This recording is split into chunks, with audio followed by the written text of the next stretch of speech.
I never thought I'd hear those words from my own son. "You're just a burden, Mom."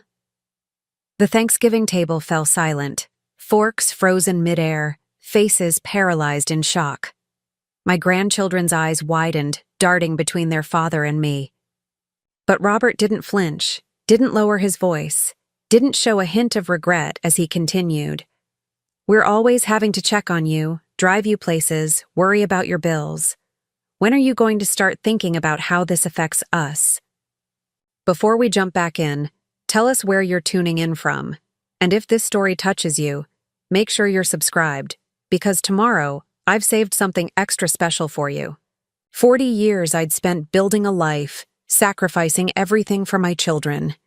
40 years of careful planning, silent victories, and a secret that would have changed everything had he known.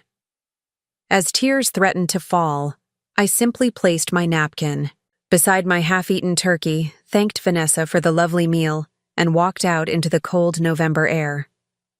What my son didn't know, what none of them knew, was that in my modest handbag rested bank statements totaling 8 figures.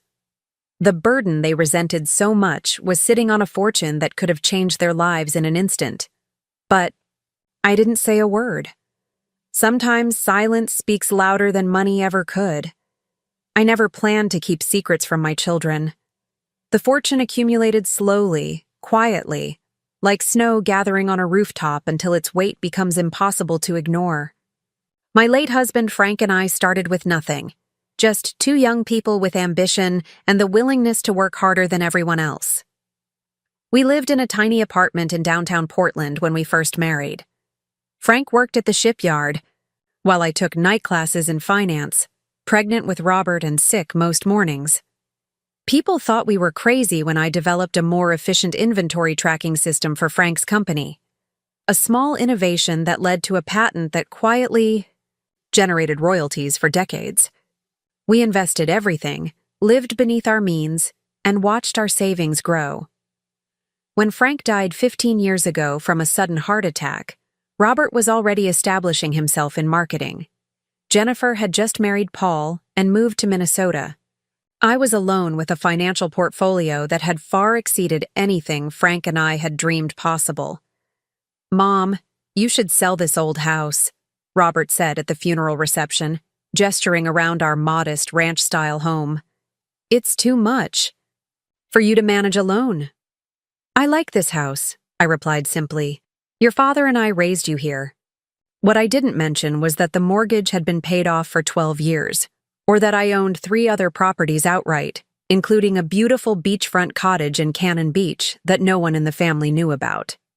My little consulting work, after retirement, actually involved sitting on the boards of 3 companies and managing my own investment portfolio. The first real warning signs appeared 3 years ago. Robert had always been ambitious, competitive, just like his father. But somewhere along the way, the warmth had leached out of him, replaced by a brittle kind of pride. "Mom, we're redoing our kitchen," he announced during a Sunday visit. "Top of the line everything. Vanessa has an amazing eye for design." "That sounds expensive," I commented mildly. His expression tightened. "Well, some of us are doing very well for ourselves." I noticed how he emphasized "some of us," as though placing me firmly in another category.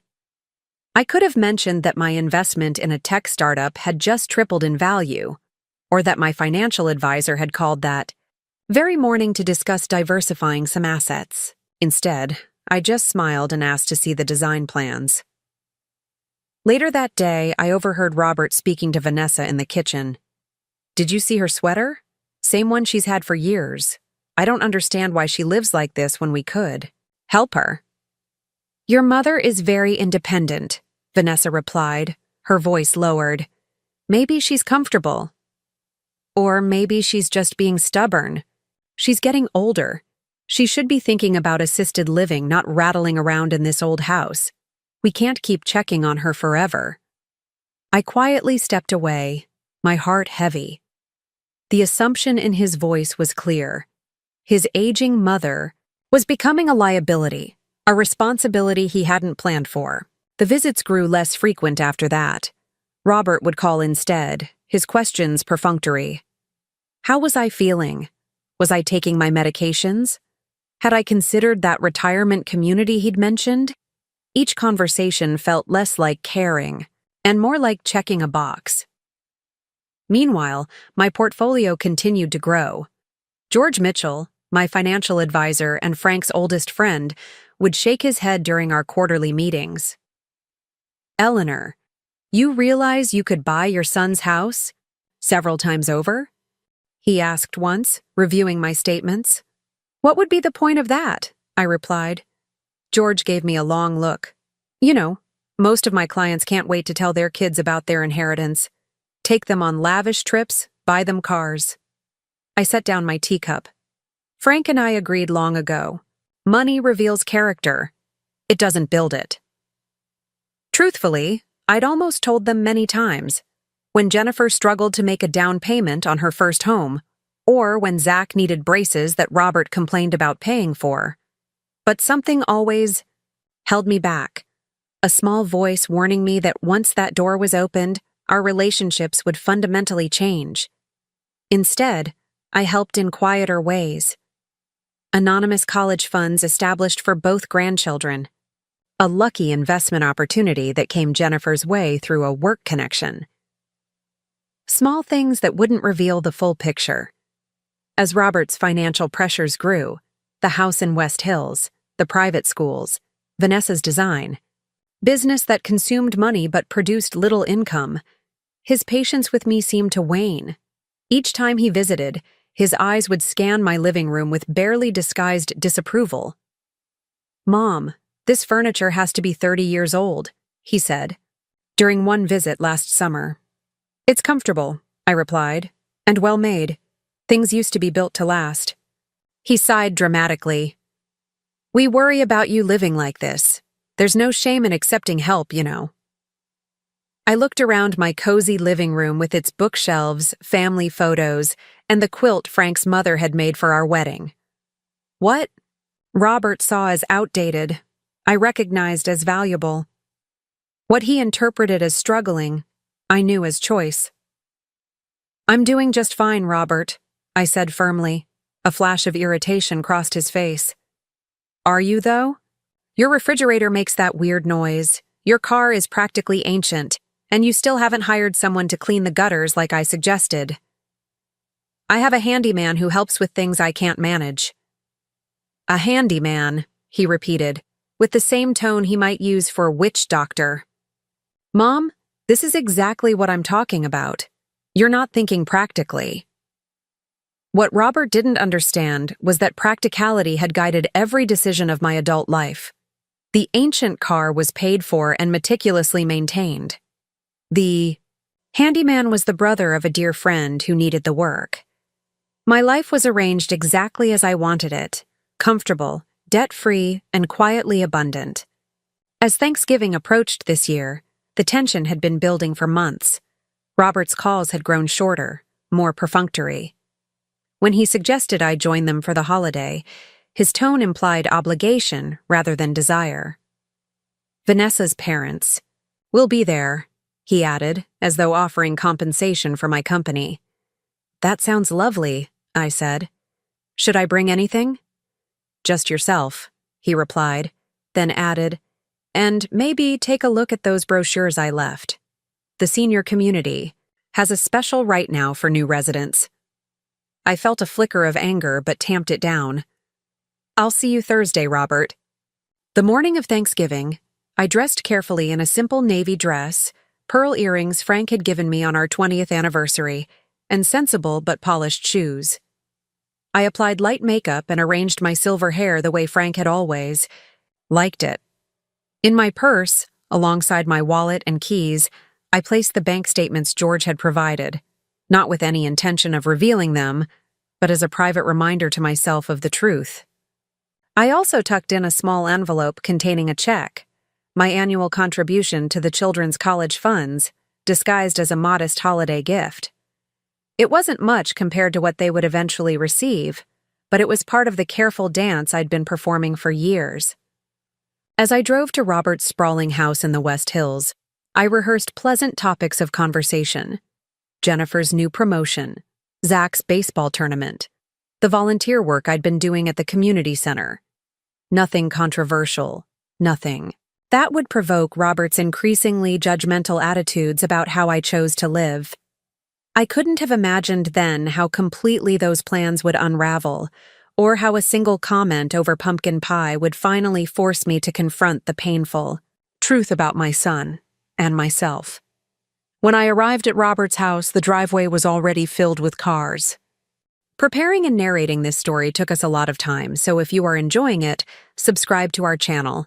It means a lot to us. Now back to the story. I parked on the street and made my way up the winding path to the front door, noting the new landscaping that must have cost a small fortune. Before I could ring the bell, the door swung open to reveal Sophie, my 10-year-old granddaughter, her face bright with genuine pleasure. "Grandma, you're here!" She threw her arms around my waist, and for a moment, all my apprehension melted away. "There's my girl," I said, hugging her close. "How's my favorite artist?" Sophie pulled back, eager to share. "I made a new painting for art class. Ms. Winters said it was exceptionally good. That's the word she used, exceptional." "Well, that doesn't surprise me one bit," I told her, following her into the house. "I've always said you have a special eye for beauty." The entryway of Robert's home always took my breath away. Soaring ceilings, marble floors, a chandelier that must have cost more than my first car. It was impressive, certainly, but lacked the warmth of a place that had been truly lived in.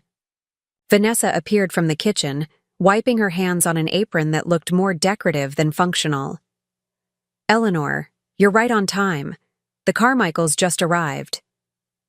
I noticed she said Eleanor rather than Mom, a subtle distinction that had emerged over the years. I handed her the bottle of wine I'd brought, nothing extravagant, but a good vintage I knew Robert favored. "This is lovely," she said, barely glancing at the label. "Robert's in the living room with his clients." "Clients, at Thanksgiving dinner." I nodded and made my way through to the expansive living room, where Robert stood with a drink in hand, laughing too loudly with a couple I didn't recognize. When he saw me, there was the briefest hesitation before his smile repositioned itself. "Mom, you made it." He leaned in for a perfunctory kiss on my cheek. "Let me introduce you to Tom and Diane Carmichael. Tom heads the advertising department at Pacific Northwest Bank." I extended my hand, noting how Robert had introduced me simply as Mom, with no mention of my name or my own accomplished career. "Lovely to meet you both. Are you enjoying this unseasonably dry November?" Small talk carried us through until dinner was announced. The table was picture perfect, Vanessa's designer touch evident in every carefully placed decoration. Crystal glasses caught the light from the expensive tapered candles. The turkey glistened. Everything looked like it belonged in a magazine. Spread. "Eleanor, would you like to sit next to Zach?" Vanessa gestured to a chair near the middle of the table, far from the host position Robert occupied at the head. As everyone settled in, Robert raised his glass. "Before we begin, I'd like to toast to a successful year. Pacific Northwest's campaign has exceeded all projections, and we've just signed a contract for the West Ridge development that will carry us well into the new fiscal year." It was a toast more appropriate for a business dinner than a family Thanksgiving, but everyone dutifully raised their glasses. I caught Sophie's eye across the table and gave her a small wink, which she returned with a grin. Conversation flowed around business successes, vacation plans, and the Carmichaels' recent home renovation. I spoke when addressed, but otherwise focused on connecting with my grandchildren, asking Zach about his science project and listening to Sophie describe her latest art endeavor. "So, Eleanor," Tom Carmichael turned to me during a lull. "Robert tells me you're retired now. What did you do before?" Before Robert could answer for me, I smiled. I worked in financial systems for Meridian Technologies for about 20 years. After that, I did independent consulting until I retired. Mom worked with numbers, Robert interjected, his tone suggesting a clerical rather than executive position. Nothing too exciting. I found it quite exciting, I countered mildly. Especially developing the inventory tracking system that became standard across the industry. Robert's expression tightened slightly. Ancient history now, he said dismissively. Technology's moved way beyond those old systems. I could have mentioned that the patent still generated substantial royalties, or that my old system had been the foundation for developments still in use today. Instead, I turned to Sophie and asked about her upcoming school play. The subtle dismissals continued throughout dinner. When I mentioned volunteering at the community center, Robert framed it as Mom needs something to keep her busy. When I declined a second glass of wine, he commented, Mom has to be careful driving that old car of hers. Each comment reinforced the narrative he'd constructed. His aging mother, somewhat feeble, in need of guidance and oversight. I felt myself being diminished, reduced to a caricature that bore little resemblance to the woman who managed millions in assets and had just last week approved a significant investment in a developing renewable energy technology. Still, I maintained my composure. This was Thanksgiving, after all, and I had no desire to create tension in front of the grandchildren or guests. The dinner plates were cleared, dessert was served, and I thought the worst had passed. Then Zach, with the innocent directness of a 14-year-old, changed everything. Dad, can I get a new laptop for Christmas? Brandon just got the latest MacBook Pro, and mine is seriously ancient. Robert sighed. We've discussed this, Zach. Between your sister's art camp and the house renovations, we need to be mindful of expenses right now. But you just said your business is doing great, Zach persisted. That's different. Robert's voice took on the edge I recognized as rising frustration. Business success doesn't mean unlimited personal spending. I couldn't help myself. A good lesson about financial management, I offered. Though if Zach needs a computer for school, I'd be happy to help. Robert cut me off sharply. We don't need your help, Mom. We're doing just fine. The table went quiet. Even the Carmichaels seemed to sense the sudden tension. I only meant... I began. I know exactly what you meant, Robert said. You've always loved to jump in and save the day, haven't you? But we're handling our family's needs ourselves. Vanessa touched his arm lightly. Robert, I'm sure your mother was just being generous. He shook her hand away. Yes, generous with money she should be saving for herself. Because who do you think will have to take care of her when that little pension runs out? Who has to drive across town to check on her when she can't be bothered to consider moving somewhere more practical? My checks burned. I've never asked you to take care of me, Robert. Not yet, he scoffed. But it's coming, isn't it? The house you refuse to sell, the retirement savings that can't possibly last at the rate healthcare costs are rising. I placed my napkin on the table, my hands perfectly steady despite the turmoil inside. I assure you, my finances are in order. He laughed, a sharp, dismissive sound. Right, that's why you're driving a 15-year-old car and shopping at discount stores. I choose to live simply, I said quietly. That doesn't mean I'm struggling. Mom, stop. He set down his fork with more force than necessary.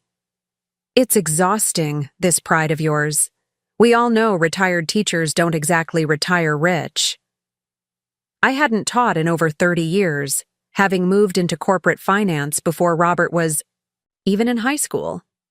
The fact that he still framed my entire career this way spoke volumes.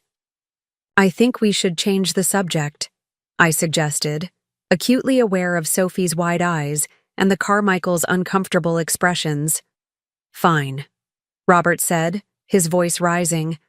Let's change it to something more pleasant than my mother's financial delusions. Like the fact that I'm constantly having to worry about her on top of everything else. No one has asked you to worry, I said, my own temper finally beginning to fray. That's the problem with your generation. he continued as though I hadn't spoken. You never plan ahead, and then your kids have to pick up the pieces. The unfairness of this statement, after decades of careful planning and meticulous financial management, was simply too much. Robert, that's enough, I said firmly. He looked at me then, really looked at me, with an expression I'd never seen directed my way before, contempt mixed with resignation. You're right. It is enough, he said coldly. It's enough pretending this isn't a problem. You're just a burden, Mom. We're always having to check on you, drive you places, worry about your bills. When are you going to start thinking about how this affects us? The table fell silent. The word hung in the air, burden, sharp, and irretrievable. In my purse, just inches from my hand, sat bank statements that could have silenced him instantly. Proof that not only was I not a burden, but I could have purchased his entire life several times over had I wished to. Instead, I carefully placed my napkin beside my plate, rose from my chair, and looked at my son. Thank you for dinner, Vanessa, I said, my voice remarkably steady. I think it's best if I go now. Grandma, no. Sophie's distress was immediate. Dad didn't mean it. But the look on Robert's face told me he had meant every word. He believed I was a burden, a responsibility he resented, an obligation he fulfilled grudgingly. The truth of our relationship lay exposed beneath the crystal and fine china, ugly and undeniable. Without another word, I retrieved my coat and purse, hugged my grandchildren quickly, and walked out into the cold November. Evening. Behind me, I could hear Vanessa's hissed admonishments and Robert's defensive responses. As I drove away from my son's beautiful house with its impressive view and overwhelming mortgage, a strange calm settled over me. For years, I had protected Robert from the truth of my financial situation, believing I was preserving something valuable: his independence, his work ethic, our authentic relationship. But sitting at that Thanksgiving table, I had finally seen the truth. In trying to protect him from my money, I had failed to protect myself from his judgment. In keeping my fortune secret, I had allowed him to construct a narrative that diminished everything I was. The word burden echoed in my mind as I drove through the darkening streets of Portland, heading not toward my modest ranch house, but in another direction entirely. It was time for some changes, beginning tonight. I drove through the night with tears blurring my vision, but I didn't head home. Instead, I found myself winding along the coastal highway, streetlights giving way to darkness until only my headlights illuminated the empty road ahead. 2 hours later, I pulled into the private driveway of my secret sanctuary, the beachfront cottage at Cannon Beach that no one in my family knew about. The key was hidden where it always was, beneath a weathered piece of driftwood shaped like a crescent moon. The cottage welcomed me with familiar shadows, the distant sound of waves crashing against the shore providing a steady rhythm that calmed my racing heart. I didn't bother with lights at first, just stood in the darkness letting the weight of Robert's words settle around me like heavy stones. Burden. The word tasted bitter. After everything I'd done, everything I'd sacrificed, my own son saw me as nothing more than an inconvenience, a problem to be managed. I fumbled for the light switch, illuminating the cozy living room with its comfortable furniture and walls, lined with books. Unlike my primary residence, I'd indulged myself here. Original artwork, plush rugs, a top-of-the-line kitchen. This was where I allowed myself to live with the wealth I'd earned but never flaunted. I made myself a cup of tea and sat by the large picture window overlooking the moonlit beach.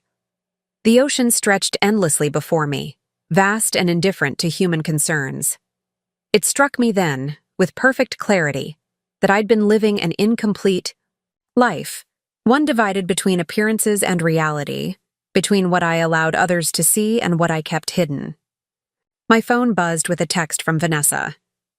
Eleanor, Robert is upset but didn't mean what he said. Please call when you get home safely. No apology. No acknowledgement of how deeply his words had cut. Just the expectation that I would forgive, as I always had, and life would continue its familiar pattern. I switched off my phone without responding, and spent the night alternating between tears and a strange, liberating anger. By morning, as the sun rose over the Pacific, painting the water in shades of rose and gold, I had made my decision. The charade was over. It was time to live authentically, regardless of the consequences. I spent the next 3 days at the beach, house, thinking, planning, and occasionally walking along the shore, letting the cold wind clear my head. On Sunday evening, I finally returned to Portland, recharged and resolved. The first thing I did was call George Mitchell. "I need to make some changes," I told him directly. "It's time to stop hiding." George, who had been advising me to be more transparent about my finances for years, didn't sound surprised. "What kind of changes did you have in mind, Eleanor?" "Everything," I replied. "I'm selling the ranch house for starters, and I want to update my will." "Finally," he sighed with evident relief. "What brought this on? The last time we discussed this, you were adamant about maintaining the status quo." I hesitated, the word burden echoing in my mind again. "Let's just say I've realized that secrets, even well-intentioned ones, can do more harm than good." The next morning, I contacted a realtor and listed my house for sale. By Wednesday, I had 3 offers well above asking price. I accepted the highest one, a young family with 2 small children who fell in love with the backyard where Robert and Jennifer had once played. The house deserved to be filled with laughter again. I hadn't responded to any of Robert's messages, which had evolved from Vanessa's initial non-apology to increasingly frustrated demands for contact. "Mom, you need to pick up. This silent treatment is childish," read the latest one. I almost laughed at the irony. My successful, confident son reduced to petulant texts because his mother had finally refused to play by his rules. Instead of calling, I sent a brief message. "I'm fine. Taking some time for myself. We'll be in touch when I'm ready." His response was immediate. "Ready for what?" "Mom, you're overreacting. It was a stressful day. Things were said. Can we move on?" Move on, as if his words had been nothing more than a passing irritation, like a fly at a picnic. I put the phone away without responding and continued with my plans. The realtor had connected me with a stylish condominium in the Pearl District, Portland's arts neighborhood. The space was modern and open, with floor-to-ceiling windows and a balcony overlooking the city. It cost 3 times what I would earn from selling the ranch house, but money wasn't an issue. For the first time in decades, I allowed myself to purchase what I wanted without considering how it might appear to others. I hired a designer, selected furnishings that pleased me rather than met some artificial standard of appropriate for a woman my age, and arranged for the movers to come the following week. I donated much of my old furniture to a women's shelter and kept only those pieces with genuine sentimental value: Frank's reading chair, our wedding photo, the quilt his mother had made. Through it all, Robert continued his campaign of texts and voicemails, each one more demanding than the last. "Mom, Zach has a game this weekend. He's expecting you to be there." And later, "Vanessa says she stopped by the house and no one answered. Are you deliberately avoiding us?" Finally, after nearly 2 weeks of silence, he escalated to what he clearly thought was his nuclear option. "If you don't respond, I'm going to call the police for a welfare check. This isn't normal behavior." That was when I finally called him back. "There's no need for the police," I said when he answered, my voice calm and controlled. "I'm perfectly fine." "Mom!" Relief and irritation mingled in his voice. "Where have you been? We've been worried sick." "I told you I was taking some time for myself. I needed to think." "Think about what?" "Look, if this is still about Thanksgiving, I've apologized. What more do you want?" I paused, considering my words carefully. You haven't apologized, Robert. Not once. You've justified, you've minimized, but you haven't actually apologized. The silence on his end was telling. Finally, he sighed dramatically. Fine. I'm sorry if what I said hurt your feelings. It came out wrong. Now can we please move past this? I am moving past it, I replied. In fact, I've sold the house. You what? His shock was almost comical. Mom, are you serious? Why? Would you do something like that without talking to us first? I don't need permission to sell my own property, Robert. But where are you going to live? Please tell me you're not moving to that depressing senior community. I've purchased a condominium downtown. I move in next week. Another stunned silence. How can you possibly afford a condo downtown? Those places cost a fortune.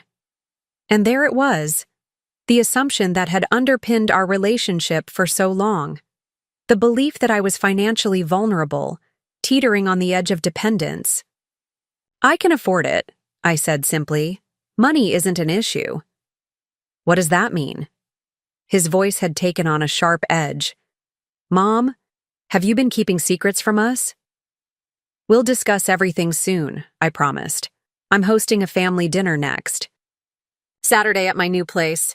I'd like you, Vanessa, and the children to come. I've already spoken to Jennifer, and she and Paul are flying in. Jennifer's coming? You told her about selling the house before telling me? I ignored the accusation in his voice. Saturday? At 6. I'll text you the address. And Robert? This is important. I need everyone to be there. He agreed, though not without further protestations and questions, all of which I deflected. The conversation ended with him still confused and slightly angry, but I felt lighter than I had in years. The truth was finally coming to light, one piece at a time. The move itself was surprisingly painless. The company I hired handled everything efficiently, and by Friday afternoon, I was settling into my new home. The space felt both foreign and right, like slipping into an elegant dress after years of wearing only comfortable but faded clothes. George arrived that evening with a bottle of champagne and a worried expression. Are you sure about this, Eleanor? Revealing everything at once could be quite a shock. I gestured around the beautifully appointed living room, with its expansive views of the city lights beginning to twinkle in the twilight. I'm done hiding, George. If Robert can't handle the truth, that's his problem, not mine. George studied me for a moment, then nodded slowly. I've never seen you like this before. It suits you. We shared the champagne and finalized the details for the next day's gathering. George would be there as my financial advisor, ready to explain the full extent of my assets and the changes I'd made to my estate planning. It wasn't going to be an easy conversation, but it was a necessary one. Jennifer and Paul arrived early Saturday morning, their flight having landed at dawn. I'd arranged for a car to bring them directly to the condo, and the moment I opened the door, Jennifer threw her arms around me. Mom, this place is incredible. She pulled back, her eyes scanning my face anxiously. Are you really okay? When you called about Robert and Thanksgiving, I couldn't believe it. I'm better than okay, I assured her, hugging Paul as well. Come in, let me show you around.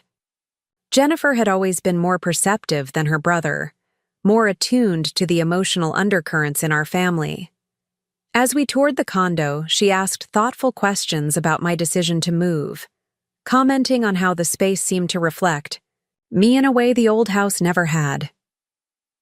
You seem different, she said finally, as we stood on the balcony overlooking the city. More. Yourself. I smiled, touched by her insight. That's exactly how I feel. For too long, I've been living a half-life, Jennifer, afraid that if I showed who I really was, what I really had, it would change how you and Robert saw me. Nothing could change how I see you, Mom, she said softly. You're the strongest person I know. Paul nodded in agreement. Jennifer's right. And for what it's worth, I think it's about time Robert learned who his mother really is. The warmth of their support carried me through the preparations for dinner. I'd arranged for a catering service, something I would never have done in the past, and the dining room table was set with the fine china and silver that had been stored away for special occasions that somehow never seemed to come. At precisely 6 o'clock, the doorbell rang. I took a deep breath, squeezed Jennifer's hand for reassurance, and went to greet the rest of my family. Robert's expression as he stepped into the foyer was priceless, eyes widening as he took in the soaring ceilings, the artwork, the unmistakable luxury of the space.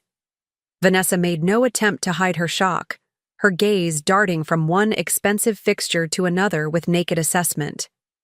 "Grandma, this place is awesome!"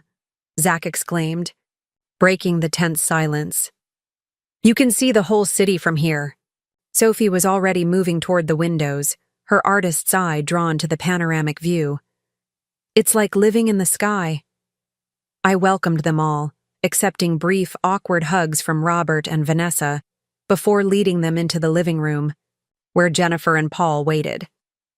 George stood near the fireplace, professional in his tailored suit, a folder tucked discreetly under his arm. "You remember George Mitchell," I said to Robert. "He was your father's closest friend." Robert nodded, stiffly. "Of course, though I'm not sure why your financial advisor needs to be at a family dinner." "All in good time," I replied, gesturing toward the seating area. "Shall we have a drink before dinner?" The next hour was a strange dance of superficial conversation, layered over obvious tension. Robert kept glancing around the condo, his expression growing increasingly confused and suspicious.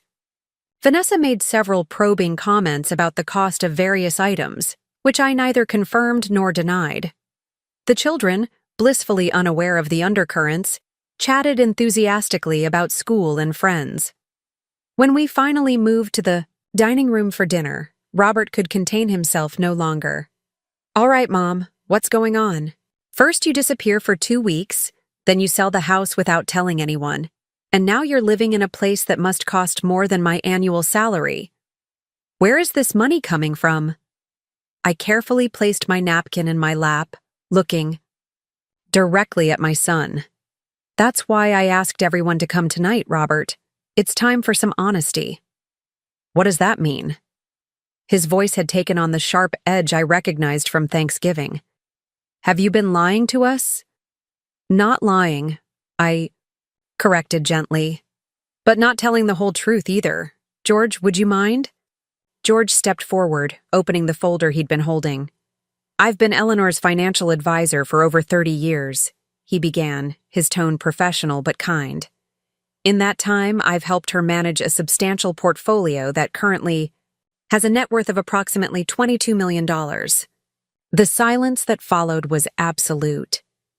Robert's mouth actually fell open, his fork suspended halfway to his lips.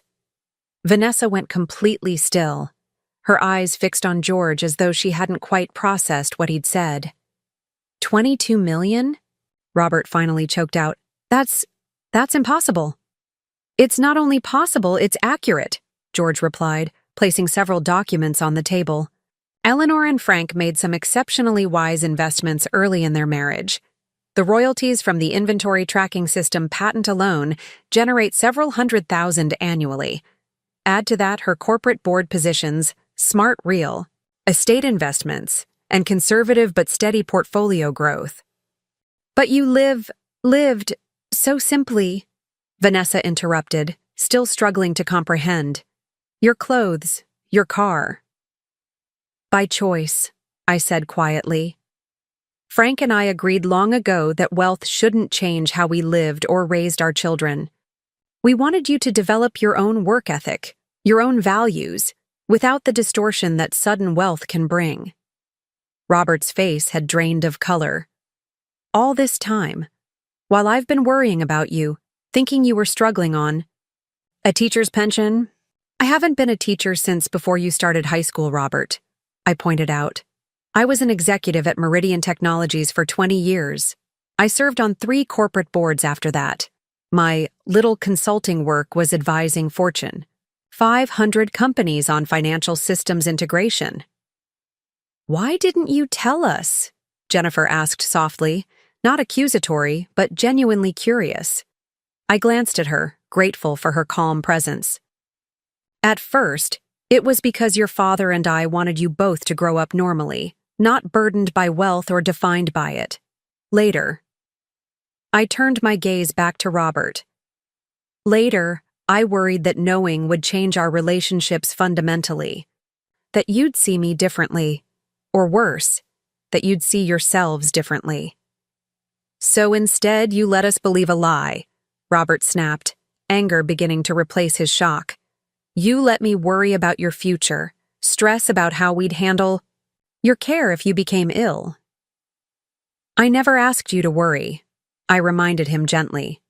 "In fact, I repeatedly told you I was fine. You chose not to believe me, because you were living like you were one step away from a retirement home." His voice rose sharply. The old car, the outdated furniture, refusing help even when it was offered. What was I supposed to think? Perhaps that I knew my own mind? That I was capable of making my own choices? I suggested, keeping my tone even. "Robert, I lived simply because I wanted to, not because I had to. The difference matters." Vanessa finally found her voice again. "All those times we invited you to holidays, birthdays, we thought we were helping you, making sure you weren't alone." "And I appreciated those invitations," I assured her. "Family gatherings should never be about money. Who has it? Who doesn't? They should be about connection." "Connection?" Robert almost spat the word. "Is that what you call letting your son believe his mother might need financial assistance?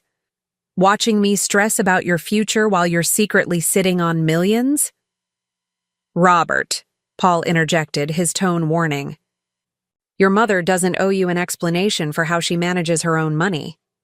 But Robert was too far gone, too deep in his sense of betrayal to hear the reason in Paul's words. "Oh, of course you'd defend her. Did you know about this? Were Jennifer and Paul in on the secret all along?" "No one knew," I said firmly. "Not Jennifer, not Paul, not anyone except George and my attorney." "So why tell us now?" Robert demanded.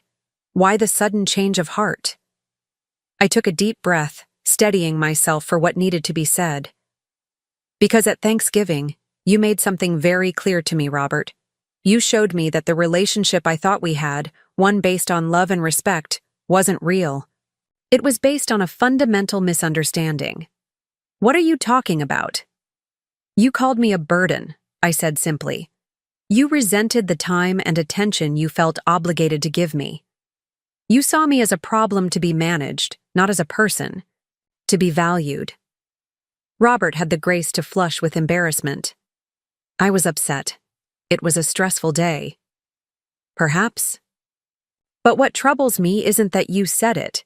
It's that you believed it. You truly saw me as dependent, incapable, a responsibility you had to shoulder unwillingly." The children had gone very quiet, sensing the gravity of the conversation even if they didn't fully understand its implications. Sophie looked particularly distressed, her eyes darting between her father and me. "I think the kids should go watch TV in the den," Jennifer suggested gently. I nodded, grateful for her intervention. Once Zach and Sophie had reluctantly left the room, I continued. "I'm not angry about what happened at Thanksgiving, Robert. In a strange way, I'm grateful. It forced me to see that my well-intentioned secrecy had created a fundamental dishonesty in our relationship. You didn't know who I really was, and as a result, you couldn't truly respect me. So this is what? Some kind of punishment? A big reveal to put me in my place?" Robert's voice had taken on a defensive edge. "No," I said quietly.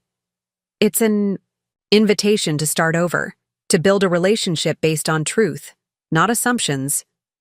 George cleared his throat. "There's more, Eleanor. The estate planning changes. Robert's head snapped up. Estate planning? What changes? I nodded to George, who continued. Eleanor has restructured her will and established several trusts. The details are complex, but the essence is this. The bulk of the estate will be divided equally between Jennifer and Robert, with substantial educational trusts established for Zach, Sophie, and any future grandchildren. However, I interjected, meeting Robert's gaze steadily, there are conditions. Conditions? Robert echoed, wariness replacing some of his anger. What kind of conditions? The inheritance is tied to demonstrated ethical behavior and community contribution, George explained. An independent trustee will evaluate adherence to these conditions. In simple terms, how you treat others, particularly those you perceive as having less power or status than yourself, will directly impact your inheritance. Robert stared at me in disbelief. You're dictating how I behave from beyond the grave? This is manipulation. It's a choice, I corrected him. Your behavior, your values, those are always your choice, Robert. The consequences of those choices are simply being made explicit. And what about Jennifer? Does she have conditions too? His tone was scathing. The same conditions apply to everyone, I confirmed. This isn't about punishing you, Robert. It's about encouraging the values your father and I always tried to instill: compassion, integrity, respect for all people regardless of their circumstances. I can't believe this, he muttered, pushing back from the table. All these years letting us think you were struggling, and now you're using your money to control us. That's not fair, Robert, Jennifer said, her voice quiet but firm. Mom has every right to distribute her estate however she chooses. She earned that money. Of course you'd take her side, he snapped. Perfect Jennifer, who visits twice a year and calls on Sundays. You haven't had to deal with the day-to-day reality of an aging parent. The reality you're describing is one you created, I pointed out. I never asked for your supervision or your concern. Those were assumptions you made based on an incomplete picture. Vanessa, who had been uncharacteristically quiet, suddenly spoke up. All those times we invited you for holidays, drove across town to check on you, was that all just a joke to you? Watching us worry while you secretly had millions? It was never a joke, I replied, feeling a twinge of genuine regret. I appreciated your concern, even as I tried to assure you it wasn't necessary. But I've realized that my desire to protect you from the complications of wealth ended up creating a different kind of problem, one where you saw me as less capable, less complete than I actually am. Robert stood abruptly. I need some air. Robert, I began, but he was already striding toward the balcony, his shoulders rigid with tension. Vanessa hesitated, then followed him, leaving me alone with Jennifer, Paul, and George at the suddenly too large dining table. Well, George said after a moment, that went about as expected. He'll come around, Mom, Jennifer assured me, reaching across to squeeze my hand. He just needs time to process. Maybe, I said, watching my son's silhouette against the city lights. But I think what he really needs is to see me clearly for the first time. Not as the mother who raised him, or the burden he feared I'd become, but as the person I actually am. With strengths and weaknesses, successes and failures. A whole person, not just a role. And if he can't do that? Paul asked quietly. I turned back to the table, my resolve firm despite the ache in my heart. Then that's his choice. I can't make Robert respect me, or even love me for who I truly am. I can only give him the opportunity to try. Through the glass doors, I could see Robert gesturing animatedly, Vanessa's head shaking in response. They were clearly arguing, their body language tense and defensive. For a moment, I wondered if I had made a terrible mistake, if revealing the truth had irrevocably damaged our already fragile relationship. But then I remembered the word that had set this all in motion: burden. And I knew, regardless of what happened next, that I had made the right choice. Because living a half-truth for the comfort of others wasn't really living at all. The night air had grown chilly by the time Robert and Vanessa returned inside. Their faces were composed, but their eyes held a wariness that suggested our conversation was far from over. "The children have school tomorrow," Vanessa said stiffly. "We should be going." I nodded, rising from my chair. "Of course. Thank you for coming. Please tell Zach and Sophie I'll call them tomorrow." Robert cleared his throat. "Mom, This is a lot to process. I need some time." "I understand," I said simply. "Take all the time you need." As they gathered the children and prepared to leave, I stood in the doorway of my new home, a space that reflected who I truly was, not who I had pretended to be. Robert paused on the threshold, looking back at me with an expression I couldn't quite read. "$22 million, he said, almost to himself. "All this time." "It was never about the money, Robert," I told him softly.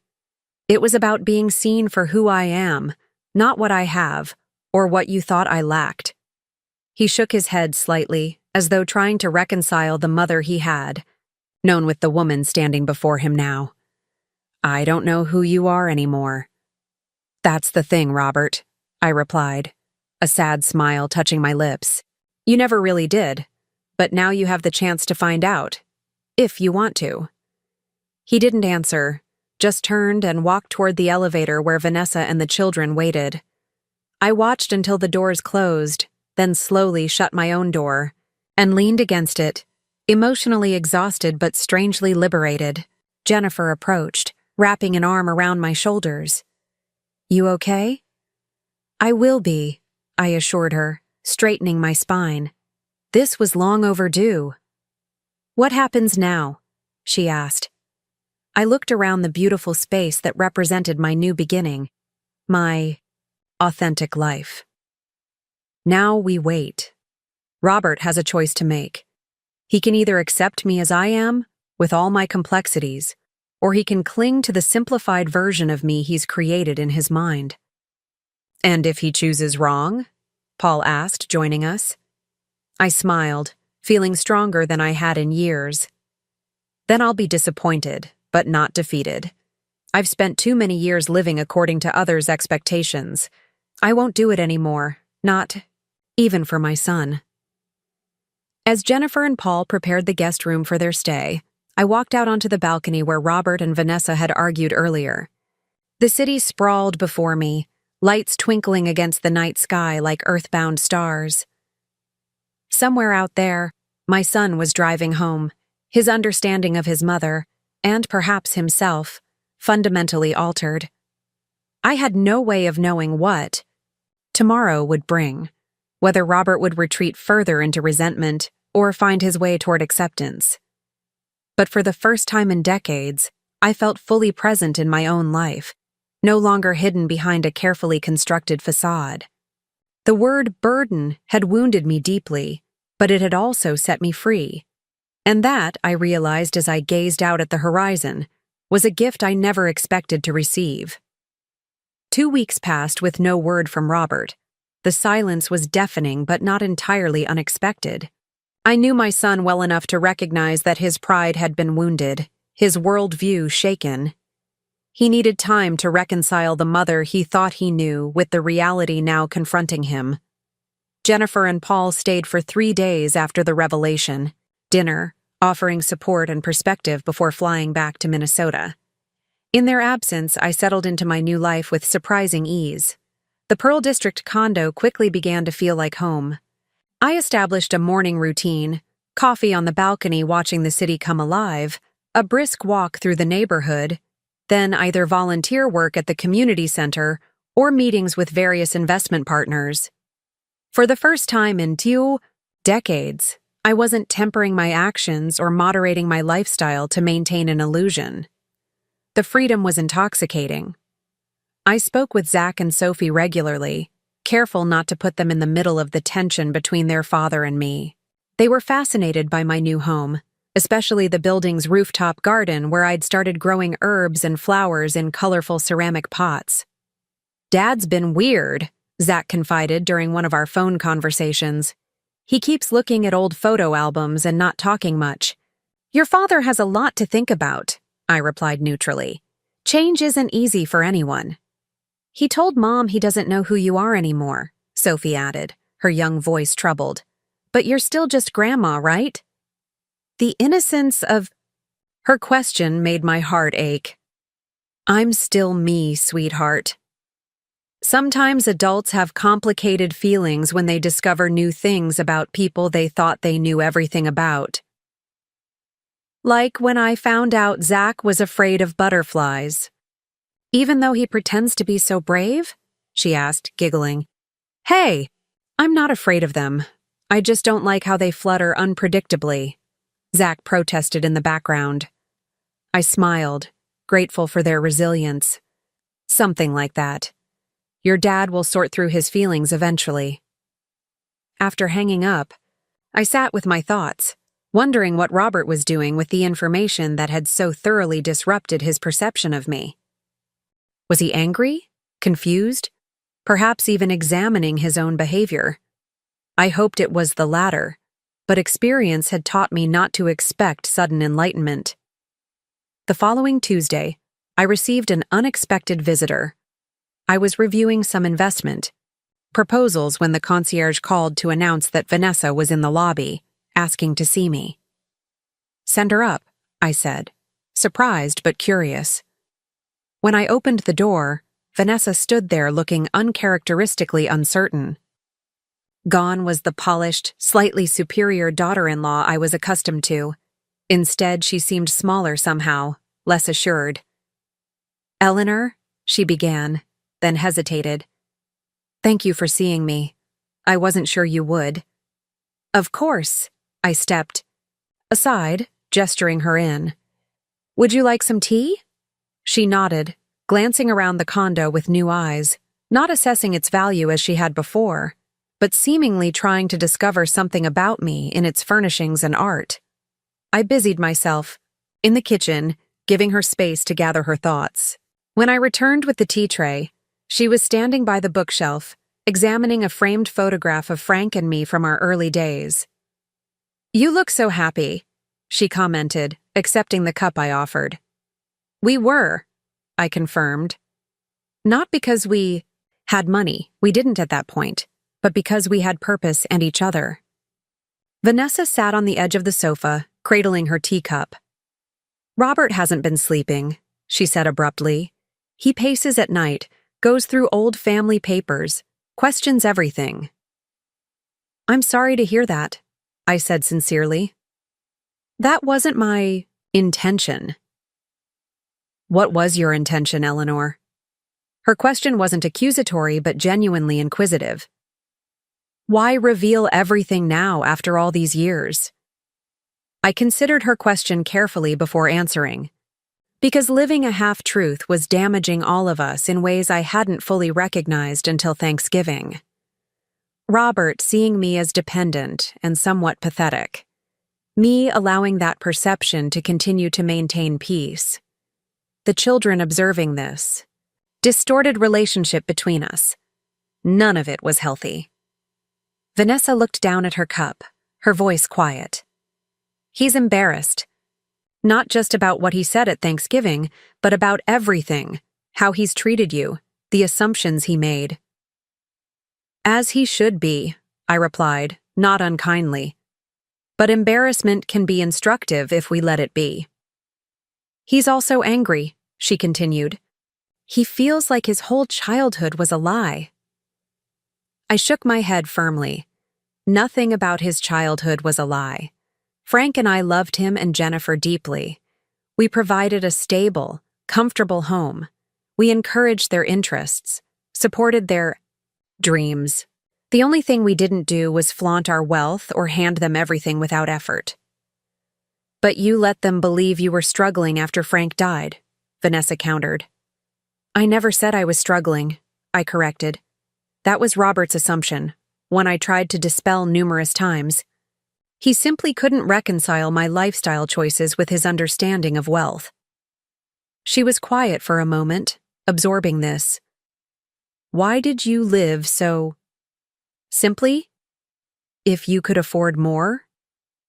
Because things aren't what make a life meaningful, I said. Frank and I believe that. We wanted to model values beyond material success. Yet now you're living here, she gestured around the elegant space. This isn't exactly simple living. I smiled slightly. True.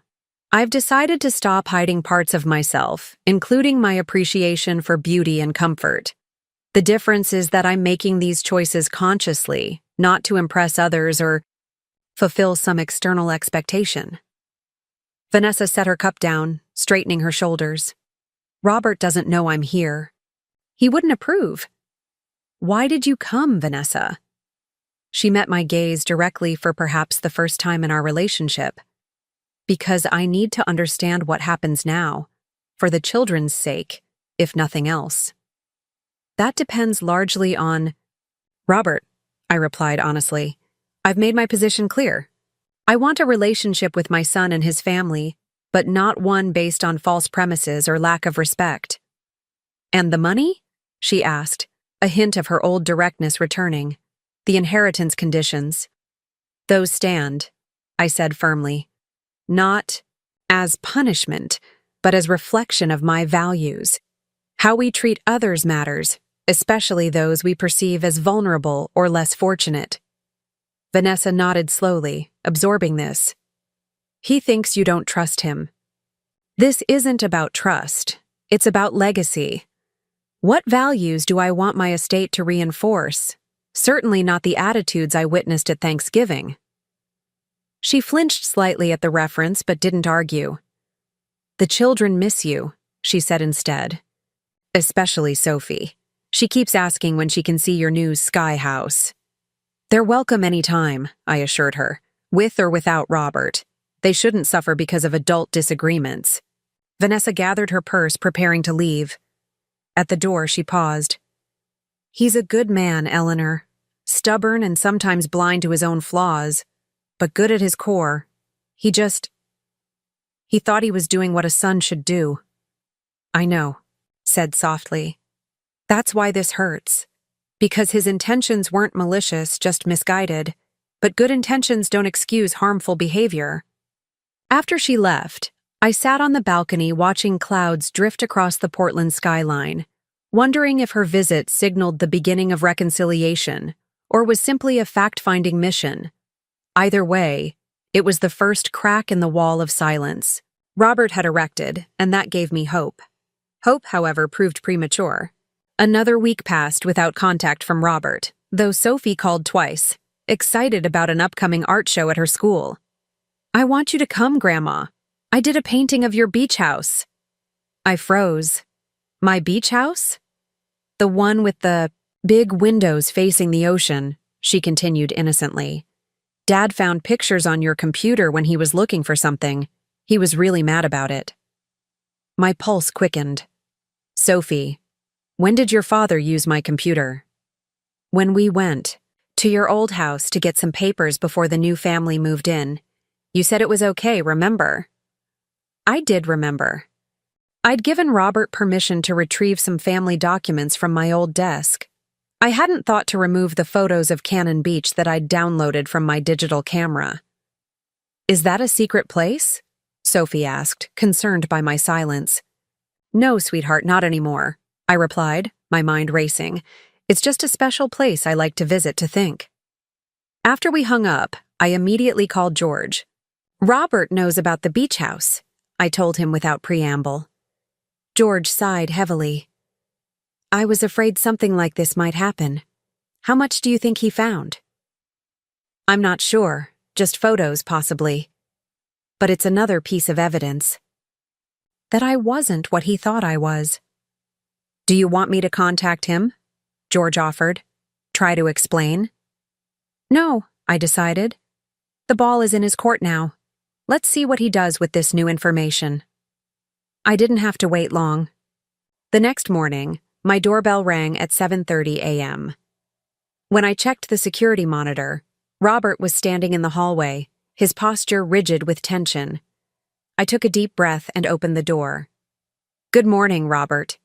He didn't respond to the me. "Greeting," just walked past me into the condo. His eyes were shadowed, his face drawn with what looked like several days' worth of stubble, so unlike his usually meticulous appearance. "I went through the storage unit," he said without preamble. "The one Dad maintained? I found the safe." My heart sank. The safe contained documents detailing many of our early investments, property deeds, and other financial records Frank had meticulously maintained. "I see," I said, closing the door. "Would you like some coffee?" "Coffee?" he repeated incredulously. "I've just discovered that my entire understanding of my family's history is a fabrication, and you're offering coffee? What would you prefer, Robert? A full accounting of every financial decision your father and I ever made. Would that satisfy you?" He ran a hand through his disheveled hair. "I want the truth. All of it. No more convenient omissions, no more protecting me." "All right," I agreed, gesturing toward the living room. "But this may take a while." For the next 3 hours, I walked Robert through the history he had never known. How his father and I had started with nothing. The small apartment where we'd lived when he was born. The inventory system patent that became the foundation of our wealth. The careful investments. The properties acquired over decades. The board. Positions I'd accepted after Frank died.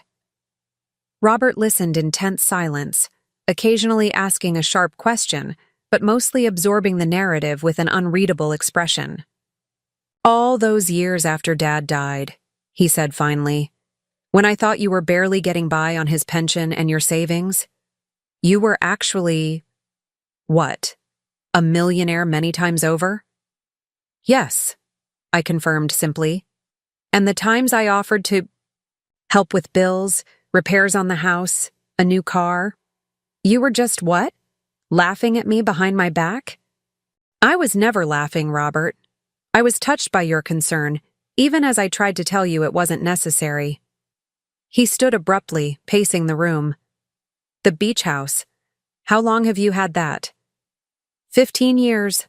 I bought it after your father died. It's where I go when I need space to think.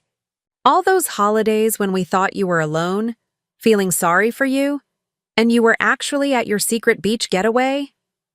His voice had taken on a bitter edge. "Not all holidays," I clarified. "And I never asked for your pity, Robert. That was something you chose to give." "Because you created the conditions for it," he exploded. "Living in that old house, driving that ancient car, wearing clothes from a decade ago. What was I supposed to think? Perhaps that I valued different things? That material possessions weren't my priority?" I suggested calmly. "Or perhaps you could have simply believed me when I repeatedly told you I was fine." "Fine isn't the same as secretly wealthy," he shouted, his face flushing. "You deliberately misled us." "I chose privacy," I corrected, "and simplicity, neither of which required me to broadcast my net worth. What about trust? What about honesty? Aren't those values too?" His voice cracked slightly. I felt a pang of genuine regret. "You're right to feel hurt about that aspect, Robert. The longer I maintained the separation between my public and private lives, the harder it became to bridge that gap. I worried how you would react to learning the truth." "Well, now you know," he said bitterly. "I react badly. Is that what you wanted to find out? Some kind of twisted test?" "No test," I said quietly. "Just a recognition that things couldn't continue as they were." After Thanksgiving, it became clear that my silence was enabling a dynamic between us that was harmful to both of us. Robert stopped his pacing, suddenly looking exhausted. "You should have told us after Dad died. We had a right to know." "Perhaps," I conceded, "though I'm not convinced you would have handled it any better then." "What's that supposed to mean?" I chose my next words carefully. "You've always had certain Expectations about hierarchy, Robert. About who should defer to whom. You were quite young when you first started trying to manage me, to position yourself as the family authority after your father died. That's ridiculous, he scoffed. I was trying to help. Were you? I asked gently. Or were you trying to establish control? To elevate yourself to the decision-maker? The wise protector of your supposedly fragile mother? His face flushed again, but he didn't respond immediately. Think about it, I continued. You've spent years dismissing my opinions, questioning my choices, treating my life experiences as irrelevant or outdated. Would knowing I was financially successful have changed that fundamental attitude? Or would you have simply found other reasons to position yourself as superior? That's not fair, he protested, but with less conviction. Isn't it? At Thanksgiving, you called me a burden. Not because I had ever asked for support, financial or otherwise, but because I hadn't conformed to your idea of how an aging parent should behave. I hadn't moved where you wanted, spent how you thought appropriate, or deferred to your judgment. Robert sank back onto the sofa, the anger seemingly draining out of him, replaced by a confused mixture of defensiveness and dawning self-awareness. I didn't mean it like that, he said finally, his voice lower.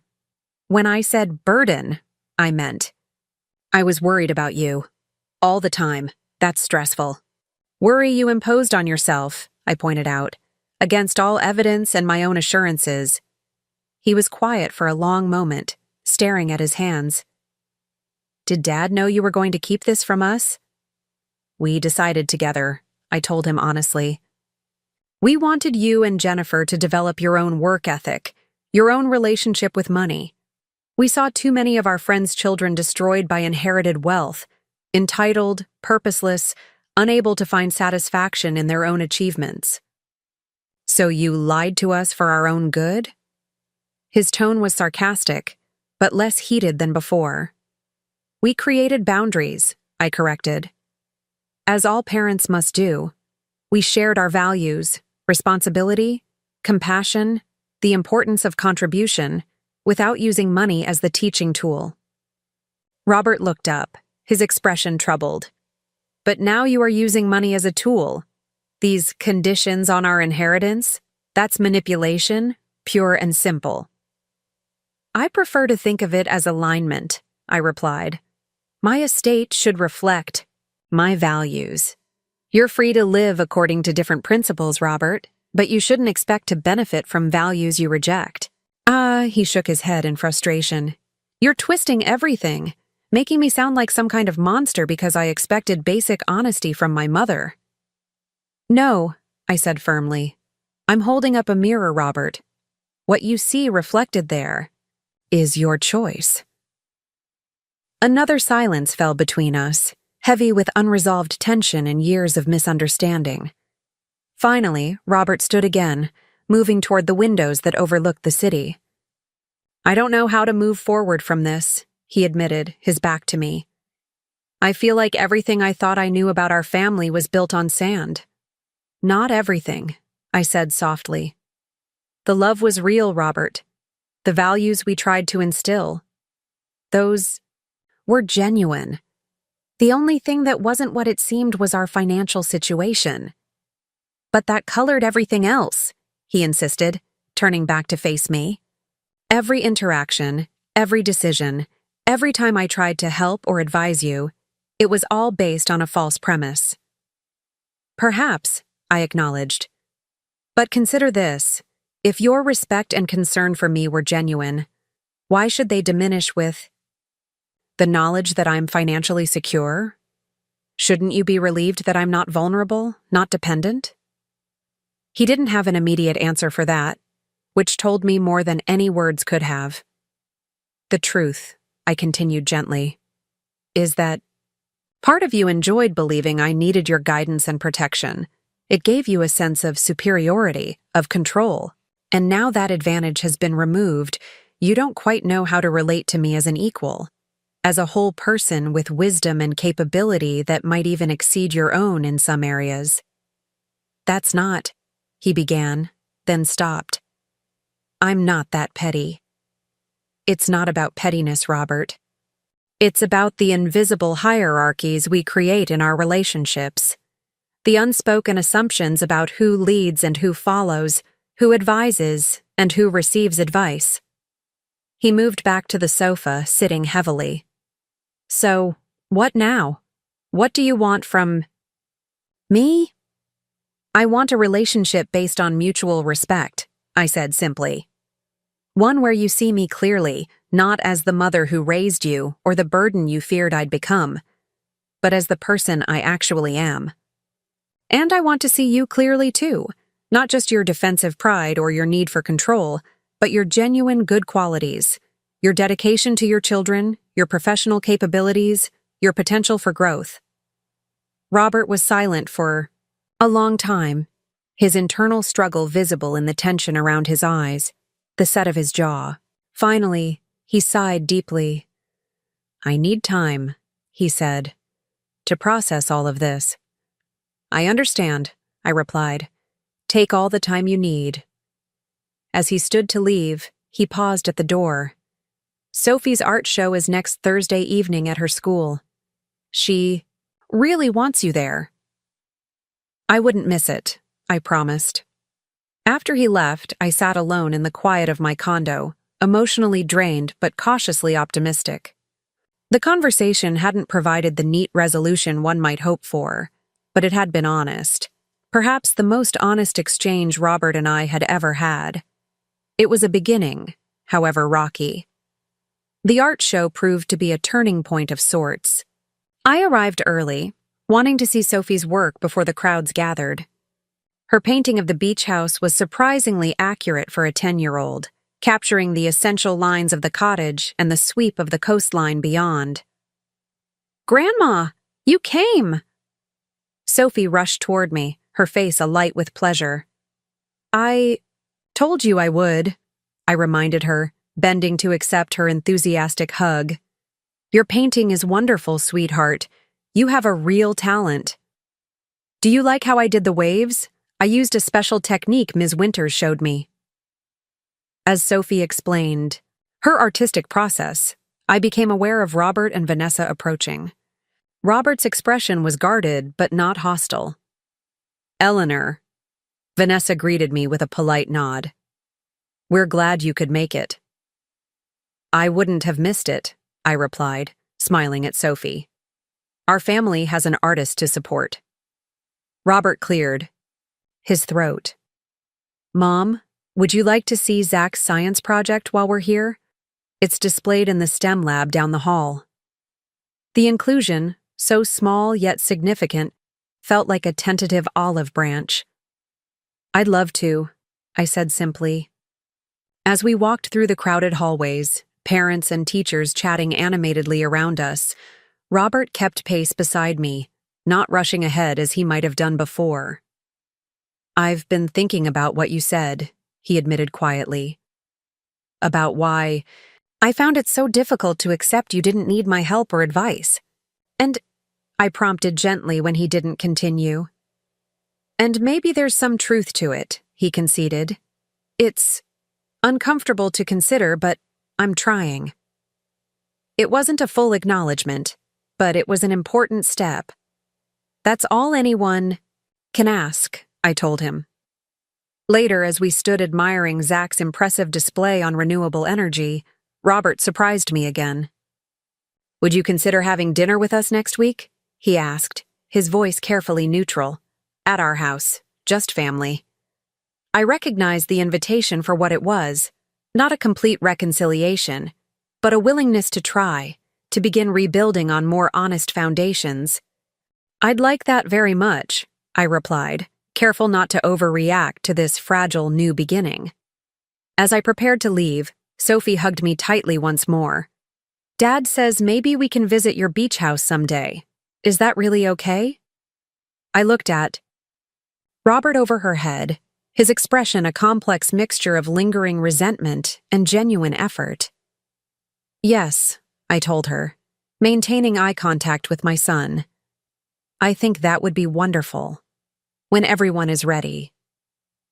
The drive home that evening felt different somehow, as though a weight had shifted, not disappeared entirely, but redistributed in a way that made it more bearable. The word burden still echoed occasionally in my mind, but its power to wound was diminishing. I had lived too much of my life in careful compartments, presenting different versions of myself to different people. Now, for better or worse, all those barriers had come down. The integration was sometimes painful, often messy, but ultimately necessary. For the first time in decades, I was fully myself, not just a mother or a widow or a wealthy woman pretending otherwise, but all of these things and more. As I entered my condo, the city lights sparkling beyond the windows, I felt a deep sense of peace despite the unresolved tensions with Robert. The truth hadn't fixed everything, but it had created the possibility of something more authentic between us. And that, I realized as I watched a plane's lights move slowly across the night sky, was worth more than all the millions in my accounts. The breaking point that had started at Thanksgiving, painful as it was, had ultimately created an opening for something new to emerge. Not a fairy tale resolution, but a more honest beginning. And at 65, I was finally ready to embrace that beginning, whatever it might bring. Family dinner at Robert and Vanessa's house proved to be a delicate dance of new boundaries and cautious conversation. The formal dining room felt different somehow. The expensive furniture and carefully curated decor now seemed less impressive, more like props in a performance of success. Vanessa had prepared an elaborate meal, clearly making an effort, though the tension in her movements betrayed her nervousness.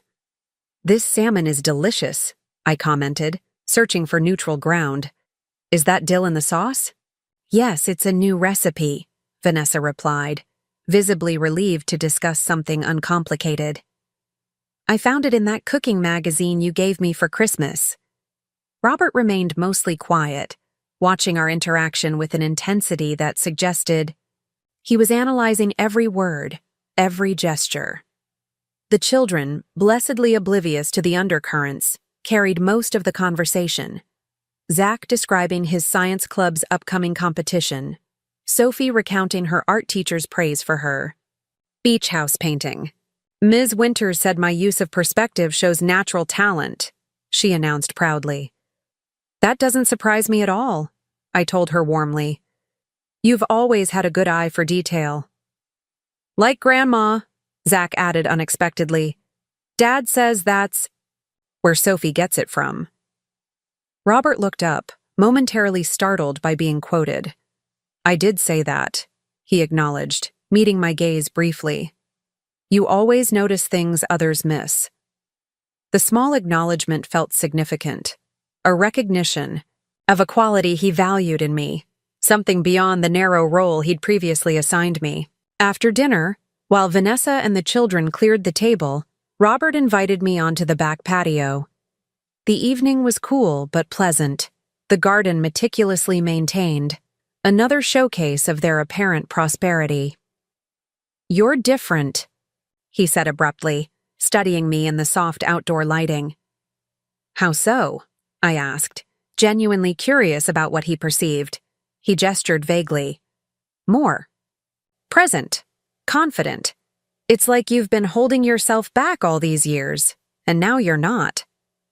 "That's perceptive," I acknowledged, "and largely accurate." "Why did you do it?" he asked, the question that seemed to haunt him most. "Keep up the pretense for so long?" I considered my answer carefully. "It started with good intentions, wanting you and Jennifer to develop your own values around money. But over time, it became a habit, then almost an identity. The longer I maintained the division between my public and private lives, the harder it became to bridge the gap. But after Frank died, I was grieving, trying to find my footing in a world without him," I explained. "By then, you were already established in your career, with clear ideas about how things should be. The few times I tried to assert myself, you dismissed me as out of touch, over-emotional. It seemed easier to maintain the status quo than fight battles I wasn't ready for." Robert frowned, clearly trying to remember those interactions from his perspective. I never meant to dismiss you.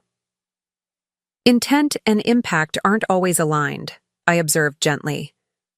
You were doing what you thought best, but from where I stood, it felt like you had already decided I was incapable of managing my own affairs. He was quiet for a moment, absorbing this. And now? The conditions on the inheritance, are those still in place? Yes, I confirmed. Though I hope you understand they're not meant as punishment. They reflect my values and what I want my legacy to be. Mom, I'm not a child who needs behavioral management through financial incentives, he protested, a hint of the old defensiveness returning. No, you're not, I agreed. You're an adult making choices about how you live and what you value. Those choices have consequences. Some immediate, some long-term. The conditions simply make explicit what's already true in life. How we treat others matters. He didn't respond immediately, just looked out at the carefully manicured backyard, with its expensive landscaping and elegant outdoor furniture. Finally, he sighed. I'm trying to understand your perspective, but it's difficult. It feels like you don't trust me to do the right thing without holding money over my head. It's not about trust, Robert. It's about legacy. What do I want? My life's work to ultimately support. Certainly not the attitudes I witnessed at Thanksgiving. He flinched slightly at the reminder. I've apologized for that. Yes, you have, I acknowledged, and I've accepted that apology. But words are relatively easy. Meaningful change takes time and consistent effort. Our conversation might have continued in this vein, philosophical, slightly tense but productive, had Vanessa not interrupted with coffee and dessert. The evening concluded civilly, with plans made for the children to visit my condo the following weekend. It wasn't perfect reconciliation, but it was progress. What I couldn't have anticipated was how quickly that fragile peace would be tested, or from what unexpected direction the challenge would come. The following Tuesday, I was reviewing quarterly reports from my investment portfolio when George called, his voice uncharacteristically tense. Eleanor, I need to see you as soon as possible. Today, if you can manage it. What's wrong? I asked, immediately concerned. I'd rather discuss it in person, he replied. Can you come to my office at 2? I agreed, unsettled by his tone. George was normally unflappable. He had guided me through market crashes, economic downturns, and Frank's sudden death with steady composure. Whatever had prompted this call must be serious. His office, located in a gleaming downtown tower with views of Mount Hood on clear days, was a place of calm precision, much like George himself. But when I entered that afternoon, the atmosphere was charged with unusual tension. George rose from behind his desk, his normally immaculate appearance, slightly disheveled, as though he'd been running his hands through his hair repeatedly. Thank you for coming so quickly, he said, gesturing to a chair. Something concerning has come to my attention, and I wanted you to hear it from me first. You're worrying me, George, I said, taking the offered seat. What's happened? He slid a folder across the desk. Yesterday, I received a call from Marcus Hargrove at Pinnacle Trust.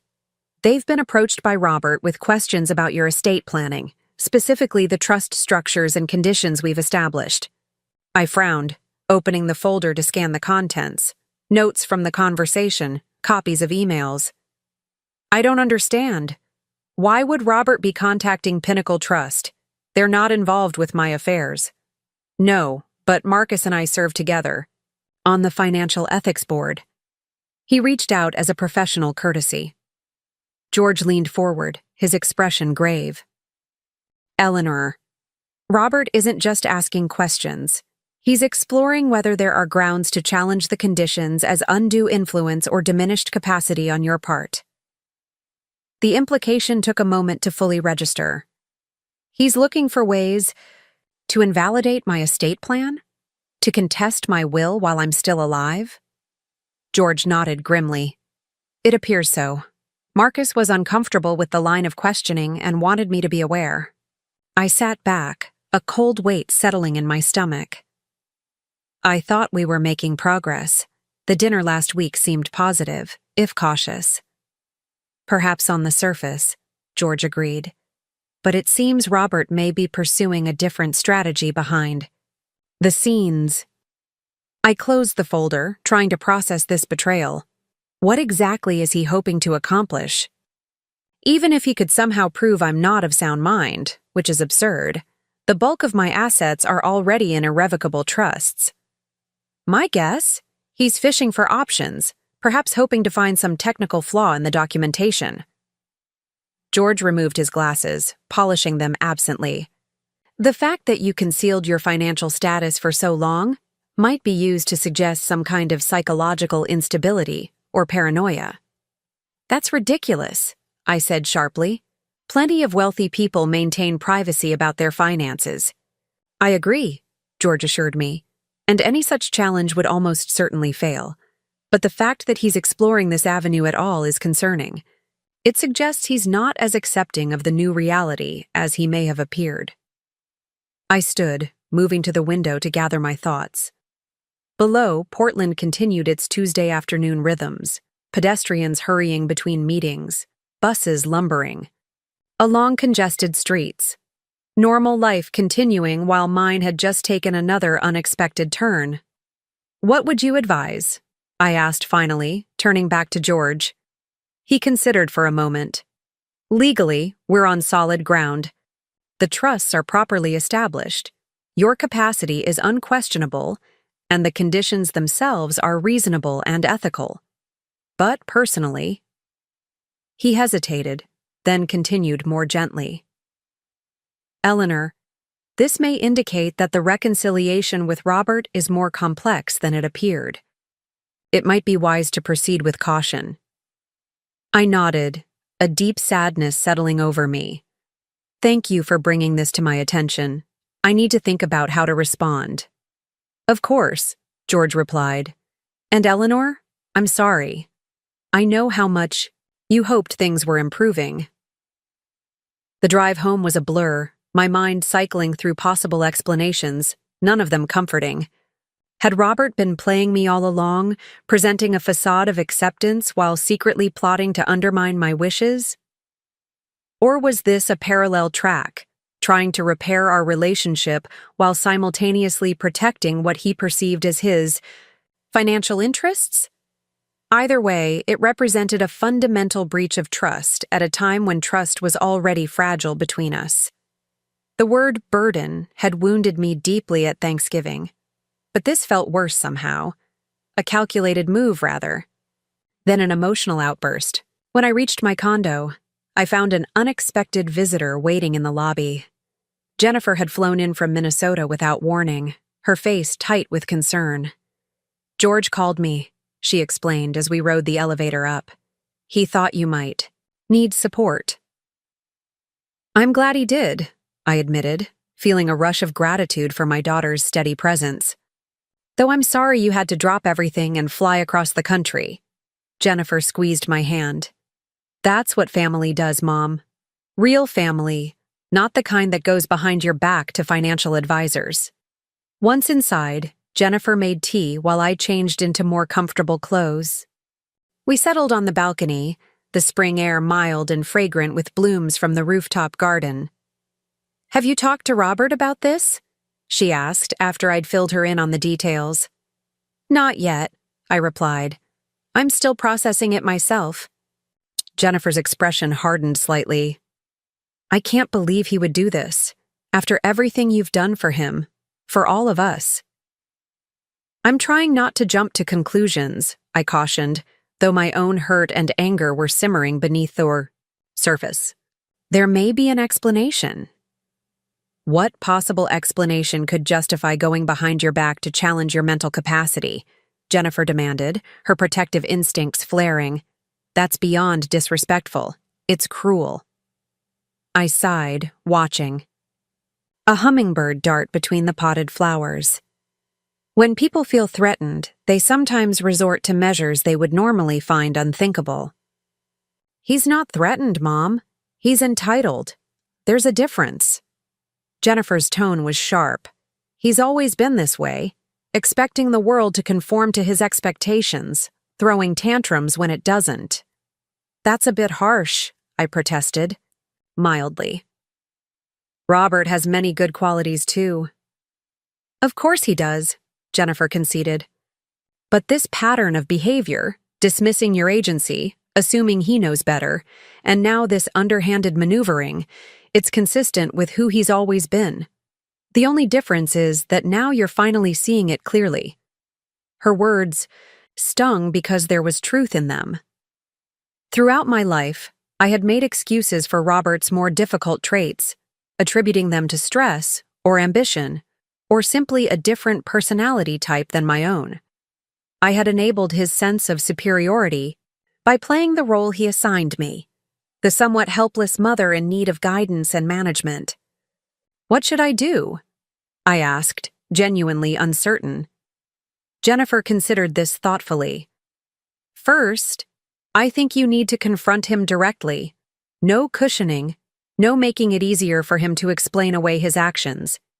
He needs to understand that this crosses a line. And then? Then you need to be prepared to enforce consequences, she said firmly. Not punishment, but boundary setting. Make it clear that this kind of behavior damages your relationship in ways that may not be repairable if it continues. I nodded, recognizing the wisdom in her approach. When did you get so insightful about interpersonal dynamics? She smiled slightly.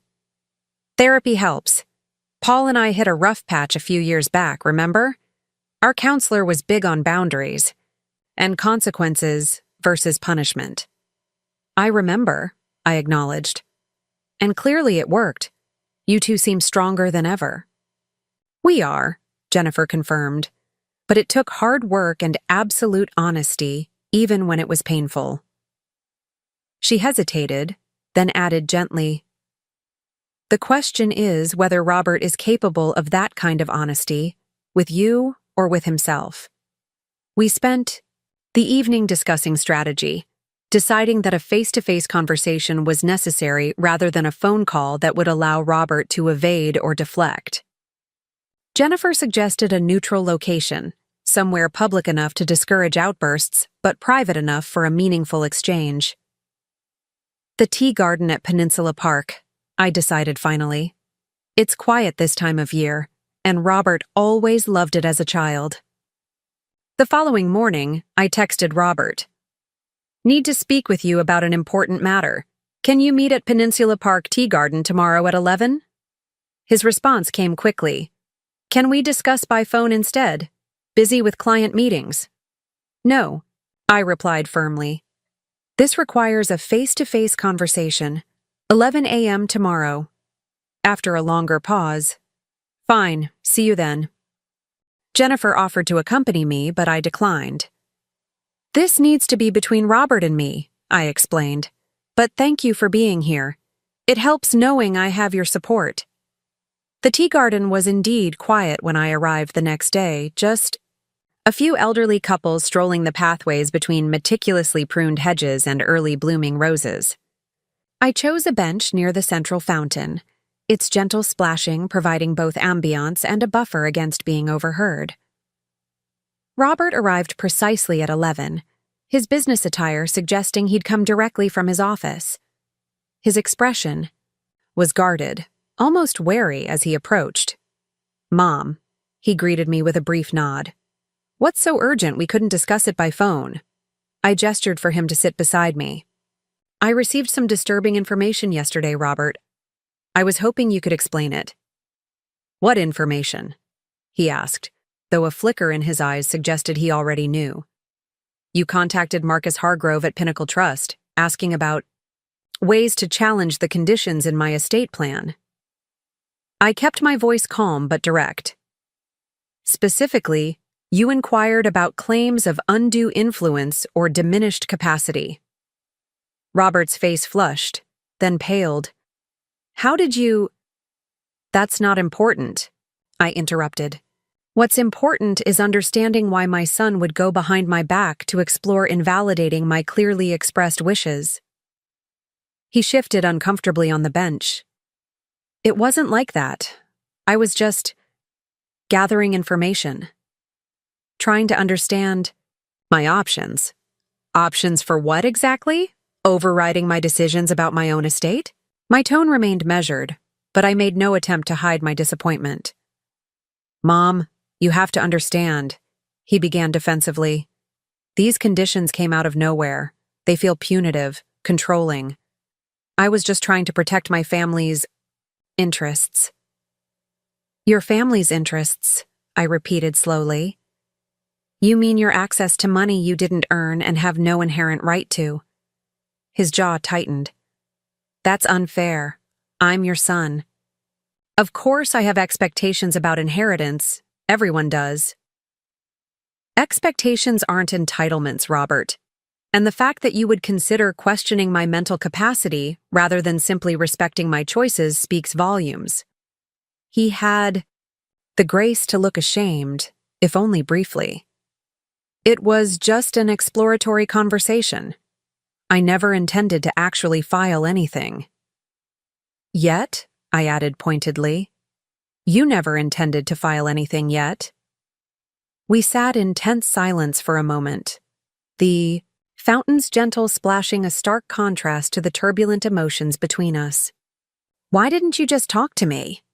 I asked finally. If you had concerns about the conditions, why not address them directly?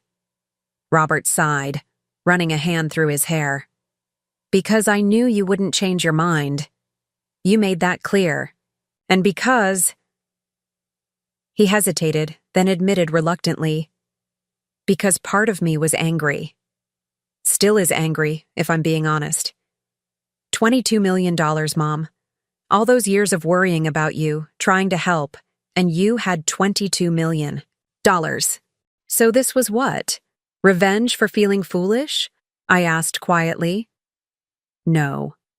Well, maybe a little, he conceded. It's complicated. I'm still processing everything. I nodded slowly. I understand that. But while you process, I need you to understand something too. Actions have consequences, Robert. Not punishments, consequences. Natural results of choices made. What does that mean? He asked warily. It means that trust, once broken, is difficult to repair. It means that relationships require honesty and respect to flourish. I met his gaze steadily.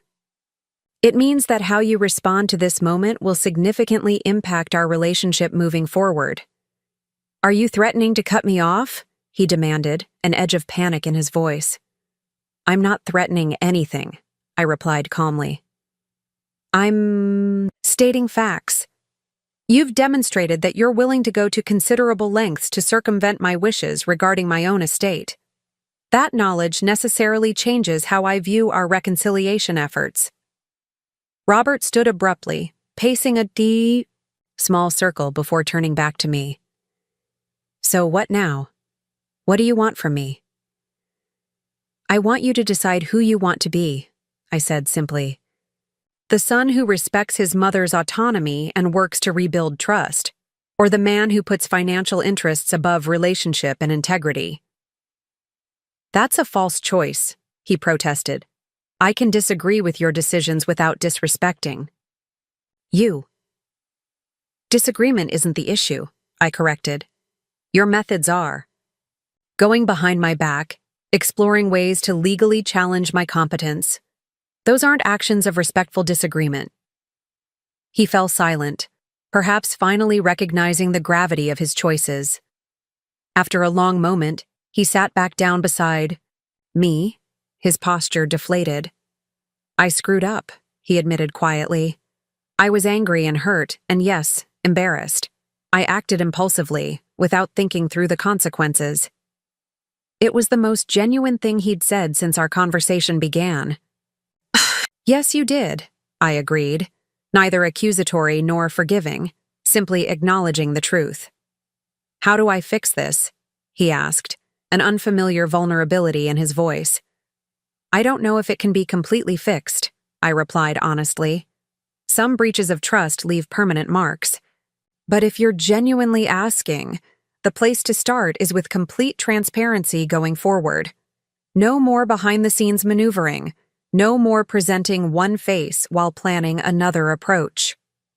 "I can do that," he said quickly, perhaps too quickly. "It's not a matter of saying it, Robert.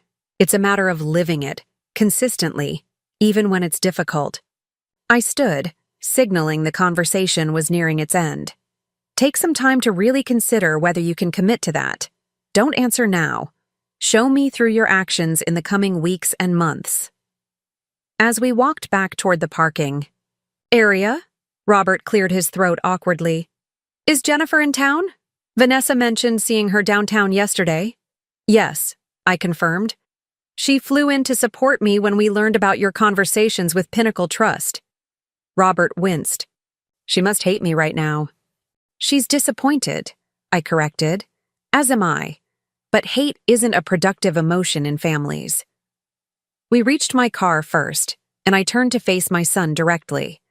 "Robert, I want you to understand something clearly. The conditions in my estate plan aren't about controlling you or punishing you. They're about ensuring that my life's work ultimately supports values I believe in. That doesn't make me unreasonable or mentally diminished. It makes me intentional about my legacy." He nodded slowly, perhaps beginning to genuinely hear me for the first time. "I'll think about everything we've discussed. Seriously think about it, not just react." "That's all I can ask," I replied, unlocking my car. "I'll be in touch soon." As I drove away, I caught a glimpse of Robert in my rearview mirror, standing alone in the parking lot, looking somehow smaller and more uncertain than I'd seen him in years. Despite everything, my heart ached for him, for the boy he had been, for the man he was still struggling to become. Back at the condo, Jennifer was waiting anxiously. "How did it go? Did he admit it?" "He did," I confirmed, settling onto the sofa with a weary sigh, though he tried to minimize it at first. "Of course he did," Jennifer scoffed. "That's his pattern. Do something inappropriate, then act like it's no big deal when confronted." "He's trying, Jennifer," I said, feeling strangely protective of Robert despite his betrayal. "He's struggling with a complete revision of his understanding of our family dynamics. That's not easy." Jennifer sat beside me, taking my hand. "Mom, I admire your compassion. I really do. But at some point, we have to acknowledge that trying isn't enough if the behavior doesn't actually change." "You're right," I acknowledged. "And I've made it clear that this represents a serious breach of trust that won't be easily repaired." "Good," Jennifer said firmly. "And what about the estate planning? Are you considering revisions given what's happened?" I shook my head. "No. Changing the plan in response to Robert's actions would only reinforce his perception that it's punitive rather than principled. The conditions stand as they are, fair, ethical, and aligned with my values." Later that evening, as Jennifer and I shared a quiet dinner on the balcony, watching the sunset paint Portland's skyline in shades of gold and pink, my phone chimed with a text from Robert. "I've been thinking about our conversation. You're right about the trust issue. I betrayed that trust and I'm genuinely sorry. No excuses.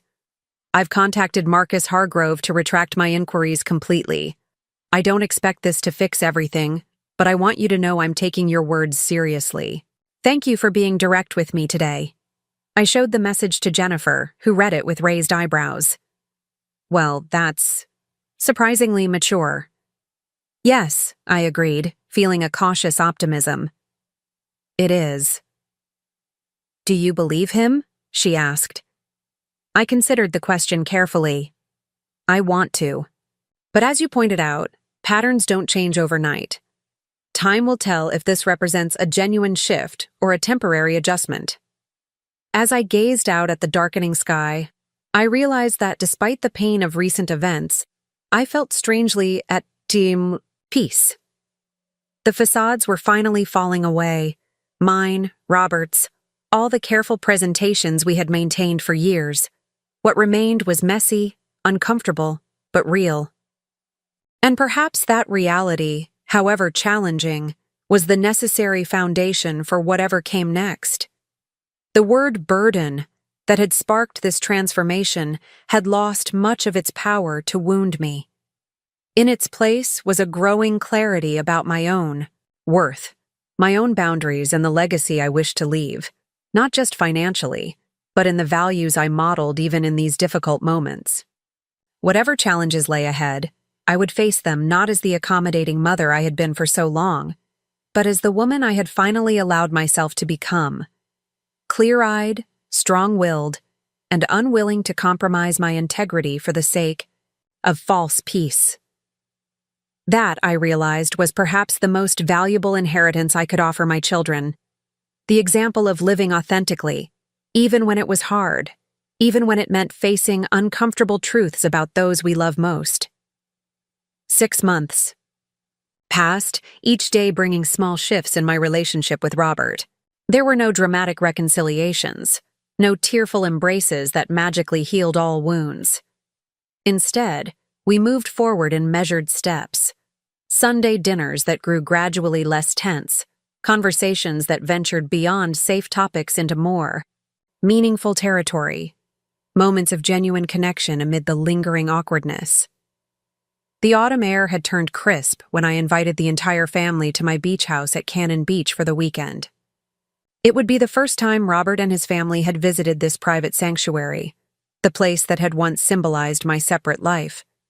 The invitation itself represented a new phase in our healing process.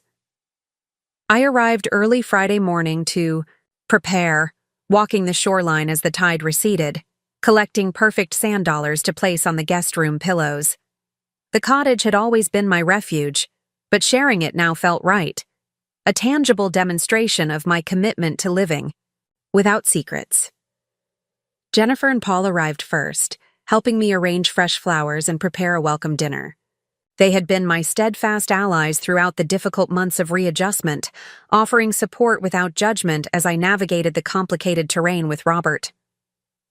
"Are you nervous about this weekend?" Jennifer asked as we chopped vegetables for a salad. "A little," I admitted. It's one thing to rebuild our relationship in neutral territory. It's another to welcome them into a space that represents how completely I kept them in the dark. Paul looked up from uncorking a bottle of wine. "Or it could be seen as the ultimate gesture of inclusion, bringing them fully into your world." "That's my hope," I agreed, but with Robert I've learned to temper expectations. The crunch of tires on the gravel driveway announced their arrival.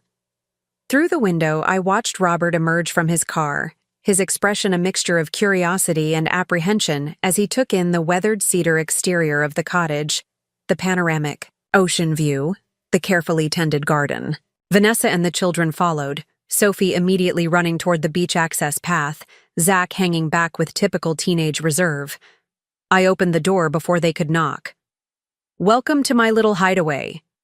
"Grandma!" Sophie rushed, back from the path to hug me. "This is amazing. You can see forever from here." "It is rather special," I agreed, returning her embrace before nodding to Zach, who offered a small wave. "Come in, all of you. Let me show you around." Robert crossed the threshold slowly, his eyes scanning the comfortable living room with its wall of windows facing the Pacific. "So this is where you disappeared to all those times," he said, his tone neutral but not hostile. "One of my favorite places in the world," I confirmed. "I've wanted to share it with you for a long time." The tour proceeded smoothly, everyone expressing appropriate appreciation for the cottage's features: the stone fireplace, the well-appointed kitchen, the private deck off the master bedroom. But it was the small studio space tucked under the eaves that generated the most surprise. "You paint?" Vanessa asked, examining the half-finished seascape on the easel. "I dabble," I replied modestly. "It's something I took up after your father died, Robert. A way to process grief that eventually became a source of joy." Robert picked up a small framed landscape from a nearby shelf. This is really good, Mom. I had no idea you were artistic. There are quite a few things about me you're still discovering, I reminded him gently, just as I'm still learning about you. That evening, gathered around the driftwood dining table with the sunset casting golden light across our faces, the conversation flowed more easily than it had in months. Jennifer shared news about her recent promotion. Paul discussed a community project he was spearheading, and the children contributed animated accounts of school adventures. As dishes were cleared and dessert served, Robert surprised me by raising his glass in a toast. To new beginnings, he said, meeting my gaze directly, and to finally seeing each other clearly. The simple acknowledgement brought a lump to my throat. To clarity, I echoed, raising my own glass. Later, as the younger generation headed to the beach for a moonlit walk, and Jennifer and Paul settled in the living room with a board game, Robert joined me on the deck. The night was clear, stars scattered across the vast darkness above, the eye, rhythmic sound of waves providing a soothing backdrop. I understand why you love it here, he said after a comfortable silence. It's peaceful in a way that feels substantial. That's exactly it, I agreed. Not just an absence of noise, but a presence of something deeper. He leaned against the railing, his profile illuminated by the soft glow from the house. I've been thinking a lot about what you said that day at Peninsula Park, about deciding who I want to be. And? I prompted gently when he didn't continue. And I'm not sure I like who I've been, he admitted, his voice lower. Not just with you, but in general. Always reaching for more, never satisfied, measuring success in ways that don't actually matter. It was perhaps the most honest thing he'd ever said to me. Recognition is the first step toward change, I offered, if that's what you want. I do. He turned to face me. But it's hard. 40 years of habits and perspectives don't shift overnight. No, they don't, I agreed. But they can shift gradually, with intention and practice. We stood in companionable silence for a while, listening to the ocean and the distant laughter of his children on the beach below. Mom, he said finally, I'm sorry. Not just for the Pinnacle Trust fiasco, but for everything. For calling you a burden, for dismissing your opinions, for thinking I knew better how you should live your life. I was wrong. The simple apology, delivered without qualifications or excuses, felt like a weightlifting. Thank you, I said softly. That means a great deal to me. There's more, he continued, his voice wavering slightly. I've been meeting with someone, a therapist, trying to understand why I react the way I do, why control is so important to me. This was unexpected. Robert had always dismissed therapy as something for other people, those without his self-discipline and focus. That takes courage, I acknowledged. He shrugged, embarrassed but resolute. Maybe, or maybe it just takes hitting bottom. After that day at the park, Vanessa sat me down for a pretty brutal conversation. Said she was tired of managing my moods, tired of watching me alienate people who care about me. She basically gave me an ultimatum, get help or she'd reevaluate our marriage. I didn't know things had gotten that serious, I said surprised. Neither did I, he admitted ruefully. That's part of the problem. I wasn't seeing clearly. Too focused on maintaining this image of success, of having everything under control. I nodded, understanding all too well how facades could become prisons. How is it going? The therapy? Hard, he said frankly. Uncomfortable, but useful. I'm starting to see patterns I was blind to before, like how much of my identity was wrapped up in being the responsible one, the son who took charge after Dad died, who looked after his naive mother. The insight was remarkable coming from him, a level of self-awareness I hadn't been sure he was capable of. And when that identity was challenged, I began. I fell apart, he finished. Lashed out, Tried to reassert control any way I could, including exploring ways to challenge my competence, I added, not accusatory but stating facts. Yes, he acknowledged, flushing slightly even in the dim light. Not my finest moment. We all have those, I assured him. What matters is how we respond afterward. He nodded, then surprised me with a question. Do you think Dad would be disappointed in me? In how I've handled things? The vulnerability in his voice transported me back to his childhood. The little boy seeking reassurance after a failed test or lost game. No, I said firmly. Your father would recognize, as I do, that you're doing the hardest work there is, examining yourself honestly and choosing to grow. He'd be proud of that. Robert's eyes glistened, and he turned back toward the ocean, collecting himself.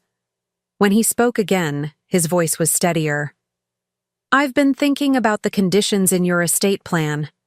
My guard instinctively rose. Robert, no, hear me out, he interrupted gently. I've been thinking about them and they're right.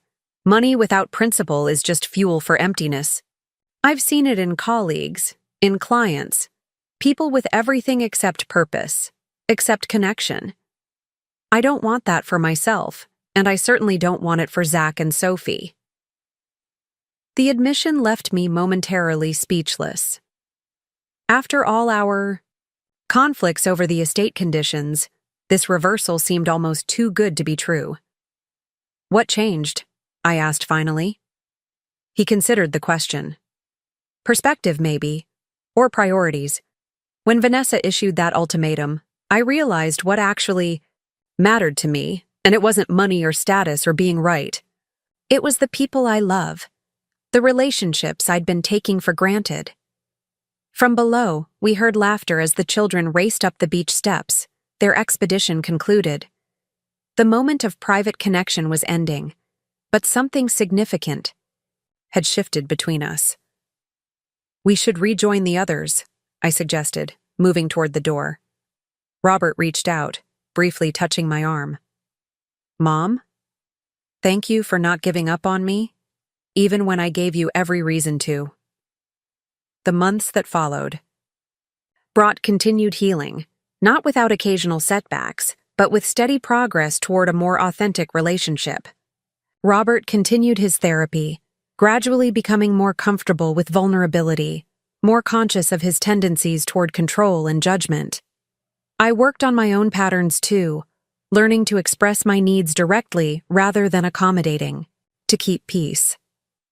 By spring, we had established a new tradition, monthly family dinners that rotated between our homes, including the beach cottage, which had become Sophie's favorite venue. These gatherings were different from the stilted, performance-oriented occasions of the past. They were relaxed, sometimes messy, always genuine. It was during one such dinner at my condo that Robert shared his latest news.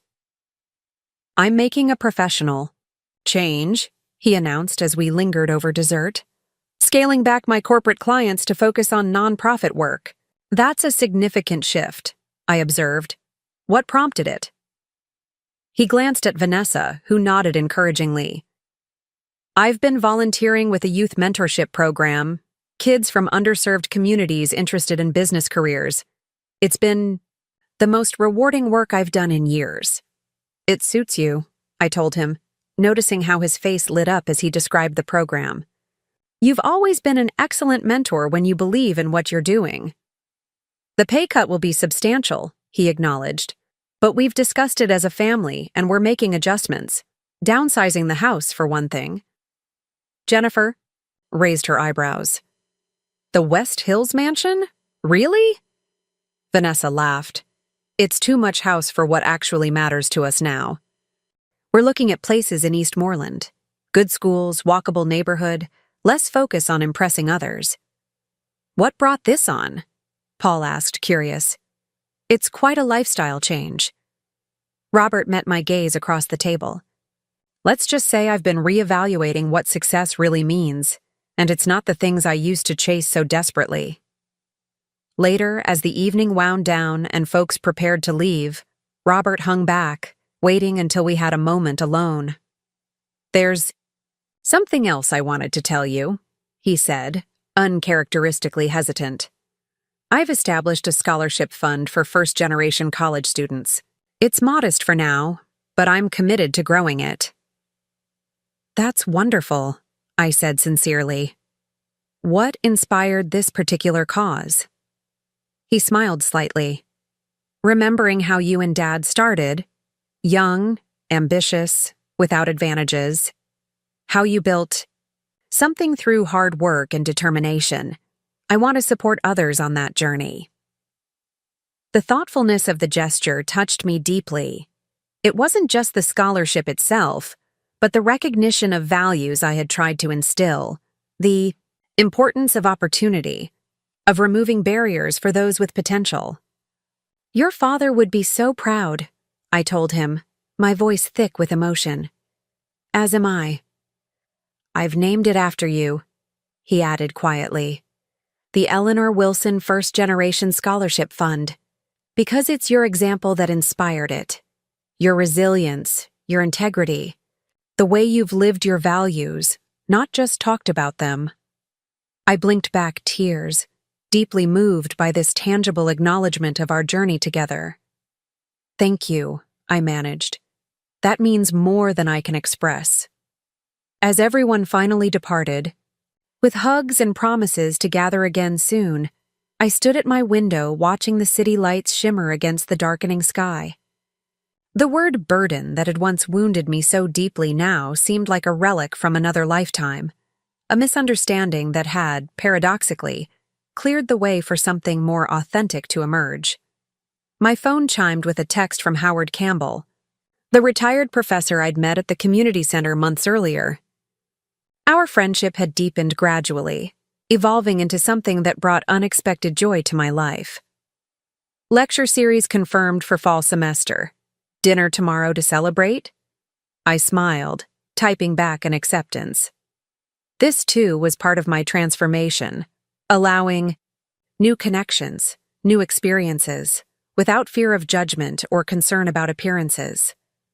At 65, I had finally stopped living according to others' expectations, my sons, society's, even my late husband's.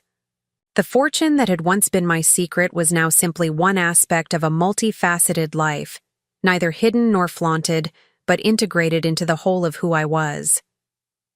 As I prepared for bed that night, I caught sight of my reflection in the bathroom, mirror, silver hair, laugh lines, eyes clear and direct. Not young anymore, certainly, but vital in a way that transcended age. I looked like a woman who had weathered storms and emerged stronger, who had faced difficult truths and chosen growth over comfort. I thought of Robert's words about the scholarship fund, your resilience, your integrity, the way you've lived your values. Perhaps that was the true fortune I possessed, not the millions in my accounts, but the hard-won wisdom that came from living authentically, from standing firm in my own truth even when it would have been easier to yield. The journey hadn't been easy. The word burden had cut deeply, exposing vulnerabilities I hadn't known existed. But that wound, painful as it was, had ultimately been the doorway to liberation. For me, for Robert, for our entire family dynamic. Now, as spring blossoms adorned Portland's trees and gardens, my life felt newly expansive, filled with possibilities I hadn't allowed myself to imagine before. The secret fortune was secret no longer, but the real treasure had turned out to be something different altogether. The freedom to live without pretense, to love without conditions, to age without apology.